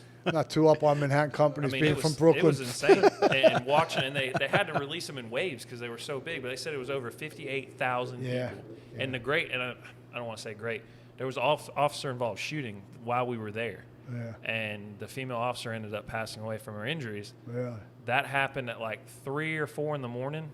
By the time the race was over, Tunnel to Towers had already contacted her family and paid off her mortgage. They're unbelievable. That's crazy. They are Within 8 hours. They're unbelievable. Had already the made story, contact. how that came about is amazing as well. Yes. Yeah. Stiller's story. Yeah, so. I met his uncle. Or his brother. The guy who runs it is his brother. Yeah. Okay. Yeah. So we hung out with them around downtown and at the bar I told you about earlier. Downtown. I mean Manhattan. O'Harris. Hung out there, got some pizza down there, but. I just looked it up. It's T2T.org. T2T.org. It's $11 a month to donate. And if you're looking to donate to a worthwhile cause, this is absolutely worth your time and effort. And where are we going to release that information at? I mean, we got to figure out a date. Yeah. You just say when. And I could do it on the. I got about right now. I think I got 10,000, something like 10,400 followers on Instagram. Sure. So at least that'll get some out there. Do you think West Virginia would come? Do you think he would come over for that? He's an ass WV, you in? You sure? You're coming? He said he'd sleep under a bridge. You know what, Jeremy? We'll have him loading the doors with the wood while other people force. Okay, West Virginia. Oh, look at him. He's like, okay. No trip is free. No trip is free, bro. Come No on. trip is free. Yeah. No, I think that would be. You're gonna go around taking photos. How's that sound? there you go. That's a good thing. Whatever I need. Yeah, he's a good man. Look at him. But you learn from everything by doing that. You know, before me and Jeremy, like I said, I took the forcible entry class with him. You know, just Jeremy's personality. Hey, here's my number. If you need anything, call me, text me. Bullshit, not whatever. And you know, we stayed in contact, and he had come back to Lumberton a few times to take some classes. And one of the classes he came back and taught was the officer shit class. And by this point, we were pretty friendly, sending stupid memes and, the whole nine. And he said, "Hey, man, by the way, in 2 weeks, we're going to Hilton Head." I said, "Man, that's great." He said, "How far is that drive from here?" I said, "It's about 3.5, 4 hours." And he said, "Man, we're going to be there for 6 days." I said, "Okay." He said, "I tell you what, if you feel like coming to get some reps in," he said, "we have an extra bed in a room, as long as Big John's all right with you. So I'm pretty sure I'm not weird. I'm not going to stare at him while he sleeps or anything like that. You can come down and force doors." And I was like, "Cool, I'll do that." And that's exactly what I did.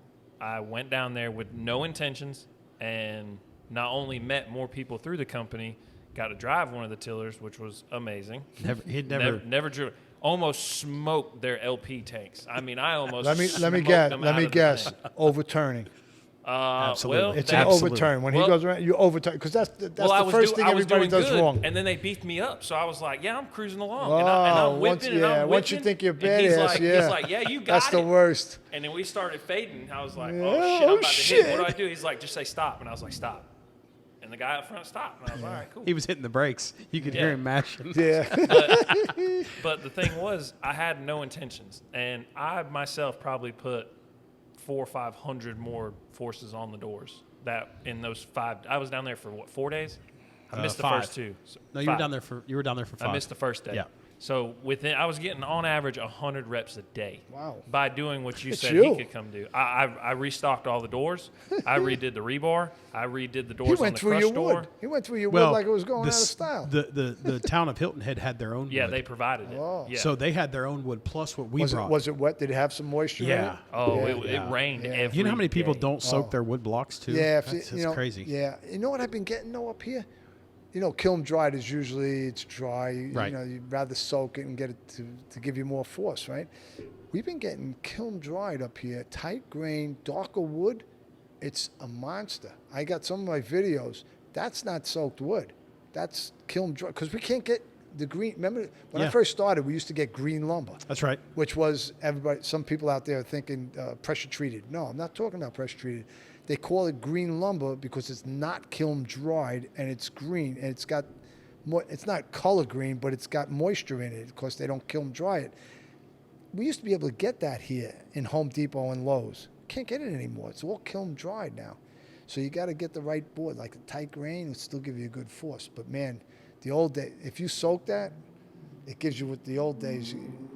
I tell people, if the wood's breaking for you, easy. Get a tote, fill it up, and put a whole bunch of wood in it, and put something over the top so it submerged that wood, and come back like 3 days later. Oh, we didn't have to. Oh my God! Every day. It was yeah? terrible. The humidity. It got to the point where they were forcing doors, and you could just take the block out, and it just completely never broke. Yeah, never snapped. That's good when you don't hear it snapping, and Yeah. it's just it's making like that. It got to the point, where some of these guys were taking out the Halligans and crossing it with like 6 and 8 foot pike poles and New York hooks to be able to gain the leverage. They were trying to do all sorts Well, of shit. I always say too, when you got the door open 4 inches and that wood's not going, Right. then it's like Drive the having a locks drop off. bar. Put the fork on the wood and drive it off.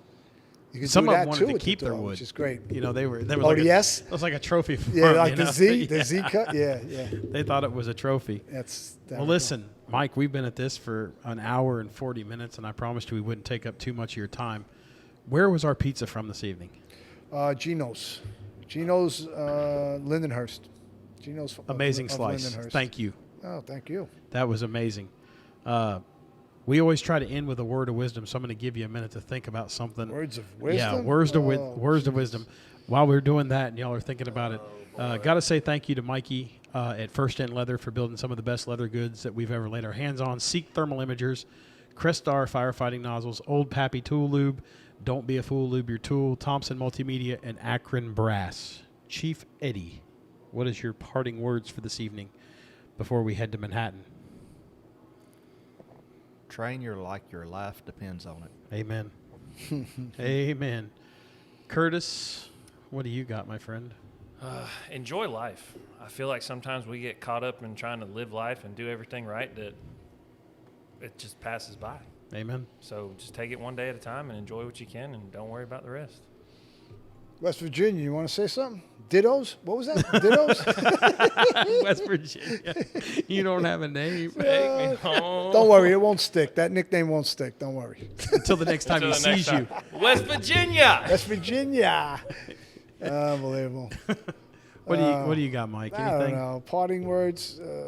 Yeah, train like the guy next to you. You want to bring him home. He wants to bring you home. That's all good. What else? I had something else. I just forgot it. You're retired. You're Yeah, allowed. retired. That's fair. You've got good tunes going in the background. Yes. Yeah. Best era ever, right? Yeah. For music. Yeah. Yeah. It has been a true pleasure Yeah. Yeah. meeting We you, appreciate working your on your time. doors, inviting us in, showing us how your operation's going. Here's one. I'm going to give you one. All right. I see this all the time. Now, we cut a lot of roofs there too, right? I hate when guys start to cut the roof and they think it's going in and they just pull it fast, and it doesn't go and get through the boards. In other words, they're cutting the roof. Right. They're trying to cutting ride the roof- rafter. They're cutting this the rollout shingle. Right. And another thing too, I don't understand why you guys in the South cut peaked roofs. All right, leave the peaked roof alone. All right, you see a peaked roof, get off the damn roof. Okay, you're gonna get hurt. And VES the top floor with portables and get in there, and then they have to pull the ceilings. Okay, now you got me going. Now you got love me it. going. Keep going. All right, but the flat roofs we used to have in East New York, we had some buildings that were made turn of the century. They had maybe 6 or 7 coats of old rollout roof on there. Yeah. And guys would get up there and they think they're going through. You got to go through the roof covering, and then you got to cut the boards below. And they were told, oh, when you feel the beam coming, that's all bullshit. You know what you do? Drop the damn saw blade in, let it go right to the arbor, and pull.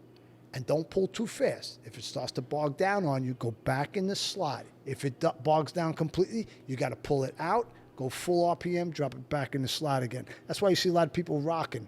They're actually starting to bog down. They're going back in the cut that they just were in so that it revs back up. But here's the deal. Right to the arbor. Every time. And then when you're going to cross a leg, when you're going to make a cross on one, you got to put the arbor on the cut that you're crossing, because that way the circle of the blade will go down deep enough. In other words, if you just go up and you put the top of the blade to what you're cutting, it's not going to go through the boards underneath there. You're going to have boards that are connected in the corner. Yep. Then you're going to be cursing the guy who cut it because you're the guy pulling it. You got to drop the arbor on the cross on the leg that you're crossing to cut. When we say the leg, that's the first cut you made. Right. Drop the arbor of it on that cut. Now the blade will be further enough that even if you have a thick roof, it'll cut through the boards in the corner. So you get me started on, now I'm on roof ops. Do you got anything else you no, want? I mean, you that's just keep, fine, 'cause listen, if you you're want to talking have, about roof ops, Yeah.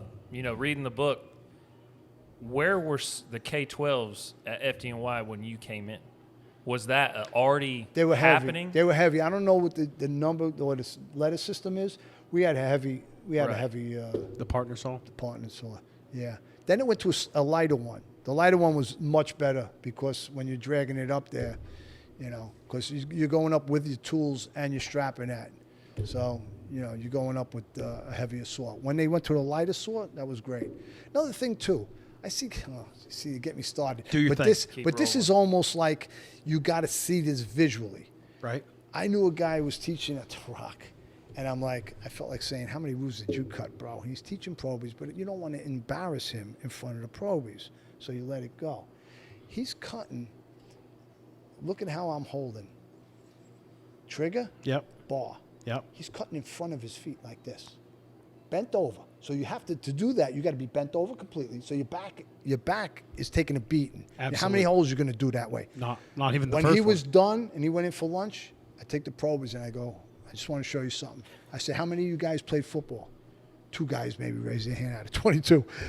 They raised their hand. I go, get in a 3-point stance. They go down to 3-point stance. I says, that's how you want to see how you're cutting. You want to see the saw as your front, Right. as your extended arm. Kind of like You shooting a drop gun. that in, yeah, and you're behind it, and now your back is straight. You know what? I can't do this. This has got to be visual, but in other words, the saw is out in front of you now. It's not Right. going to cut your toes off, all right? And you you're walk it pulling back. it slow. Yeah, exactly. And you're pulling it back, Yep. and you're in a 3-point stance, Right. basically, You're in holding the athletic saw with position. your front arms and your 2 legs, and then you can even rest. After a while, you can even rest your elbow Yeah. on that one leg on the right. Right. You know what I'm saying? Yeah. And your back is straight. So you could do 2-3 holes without, your back killing you. Right. Or running out of fuel. Well, and the good I thing think with that's the going to be your limiting The factor. good thing with the K-12s is you could pivot it. You could pivot the K-12 on the actual base of the saw. Oh, yeah. yeah, and let it do majority of the weight. Yeah. In fact, this is something I'm not recommending because you're not supposed to do it this way. But after, how you have your left hand is on the bar, the crossbar, and you're on your trigger hand is on your right. When I started pulling, that hand usually didn't, the left hand usually didn't stay on the bar. Right. It usually went right to the air filter. Yep. You know? Just to hold a pressure. Yeah, and it's just you're pulling. Yeah. You know? And I don't know. But you're not supposed to do that. Don't do that. Do safety wise. Wink, wink, nod, nod. But I'm just saying, it keeps you, especially when there's fire coming out of the damn hole and you're extending it. Right. When you already got fire in the hole and you're extending it, you're basically rolling the blade up to where you want to extend it. You're dropping it into the hole, revving it and coming back. So you want to be as far back as you can because the radiant heat is starting to melt your face. Right. Starting to take a beat. Yeah. Textbook versus reality. Yeah. Yeah, there's the book way and there's the real way. Yeah. Because when you came up, that's all good stuff. you though. didn't have like firefighter 1, firefighter 2. You were a New York City fireman, and that was good enough, right? Yeah, they trained you basically. When I came up, there was only 6 weeks. 6 weeks was probie school. Yeah. And basically, wanted you to learn the mask so you didn't die on your first job from smoke inhalation. So they taught you the mask, and then a lot of other stuff was you learned it when you got to the firehouse. When we first, put it this way, forcible entry for us was one guy hit, you drove a fork in on something, popped it with pallets burning, and the next time you hit for that guy. And that was forcible entry. Yeah. Fork, no gapping, no techniques. One rep. Done. One rep, you were done. That's all I remember. I don't remember ever doing, I don't know if we saw videos on it, we might have, but I remember one time and saying, oh, we know this now. You know, you didn't know anything until you got to the field, you know. And then you learn by watching guys. Right. I remember, you know, the first time I ever saw anybody spike a door wasn't the outside private dwelling. We were in an SRO, and we just knocked down the fire in the basement. And it was a guy from a truck, I forget what truck it was, that was with us. And he went down the line of an SRO for his single room occupancy, if anybody doesn't know that. And it was in the basement, and there was like 4 or 5 doors in a row.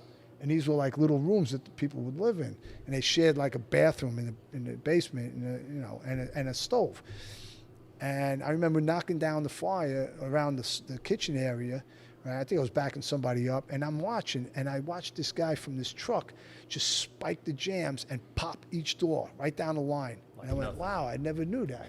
You know, I never saw how to do that, you know, and that's the first time I saw that, you know, and been using it ever since. Where was on private YouTube in your dwellings. days, right? Yeah, oh, forget it. There was none, right? Yeah. Oh. It was good That's stuff, insane. though, you know. I don't know. Well, Mike, I What do think you get me started on this? I love it. How do you get into roof lobs? Look. And that's all visual, not for nothing. no, You know? But that's how these go. You talk about one thing, you go down that. We get down a rabbit hole. You bounce Oh, back. You okay. talk about that one. But one thing we didn't talk about, and I'm glad we didn't, was politics, because that. Oh. If we get on the phone, No, and no, talk, we don't want to do that. Well, I'm just telling you, HOVs. you better gone. have your phone HOVs, charged Gone. if you're on the phone with him, because he gets hot. Yeah, I'm bothered. All good, all good. Well, listen, the only thing I've got is sometimes it's not about the destination, it's about the journey. I think today proved that driving up here. A lot of fun. I've looked forward to this since we sat down and actually made a date. Yes. I don't get to see you enough. Yeah. So it's always a pleasure to talk to you on the phone, exchange text messages, but it is. And we got to do that Tunnel to Towers. We're gonna do We got to it. put that together, Amazing. and we Yeah. got to help these guys. These guys, you get a tear in your eye every time you see a commercial for Tunnel to Towers. I mean, these guys really went through a lot of shit, and you know, they are getting support from us. But the rest of the country's got to look at it that way too. That's right. Can't be tearing down statues. Got to give the support to the guys who fought for our freedoms. you Amen know? to that. And for first responders. I mean, we've all been to jobs where we lost guys and stuff. And, Right. And 9/11 was a disaster. Yeah. 14 guys I knew personally out of the 343. But, you know, my family's cool. I'm gonna start crying. My family on 9/11, they'll all text me, "How you doing today?" You know, I wasn't there, but the love of my family saying, you know, I mean, we dug for a year. You know, we went Right. down there as much as we could and dug, for, you know, and we were down there the day after because I wasn't working the day of, but we went down there the day after. There was still people's body parts all over the fucking street, and they were marked by little cones. Like whoever would see somebody's hand or whatever it was, there was a cone there. The first days were brutal, you know, and you didn't even know how many of your friends. You had an idea. Like guys were telling you, I think so-and-so. And so I remember seeing, rest in peace, John Chrissy, written on the powder on a window that was still intact. We didn't know John Chrissy died. We just found out by looking at a frickin' window with somebody wrote it on there that knew he went. You know what I mean? And there was some guys that we thought died, and we found out the next day, no, they're alive. They made it, you know. And Right. just because they didn't contact anybody, they were still down there from the first day. It's sick stuff, but you know what? People do not ever forget it. You know, those Yeah. poor bastards, man. And think about the guys when they knew the first building went. They knew they were going to die, and they still kept going up. Right. Yeah. Still climbing. Yeah. Yeah, that's some heavy stuff. And as we think about that, I remember the days following 9/11. People clapping, people cheering, words of encouragement. There was no left, right, race, anything. Yeah. Everybody was an American. And that didn't last too long. No, it either. didn't. We went from heroes to zeros with some people. Yeah, But those are the people you don't give a shit for anyway, because they never mattered. that's right. They never mattered. All right? Well, Mikey P, thank you, my friend. Jeremy? I can't say thank you enough. Not only for sitting down with us, but for everything that you've done for us personally, but for firemen as a whole. You're a giant among men, and I want to say thanks. Thanks for having us. Thanks for the pizza. Thanks for the hospitality, being here at Firehouse Innovations. So, with that, remember to train hard. We're all they have.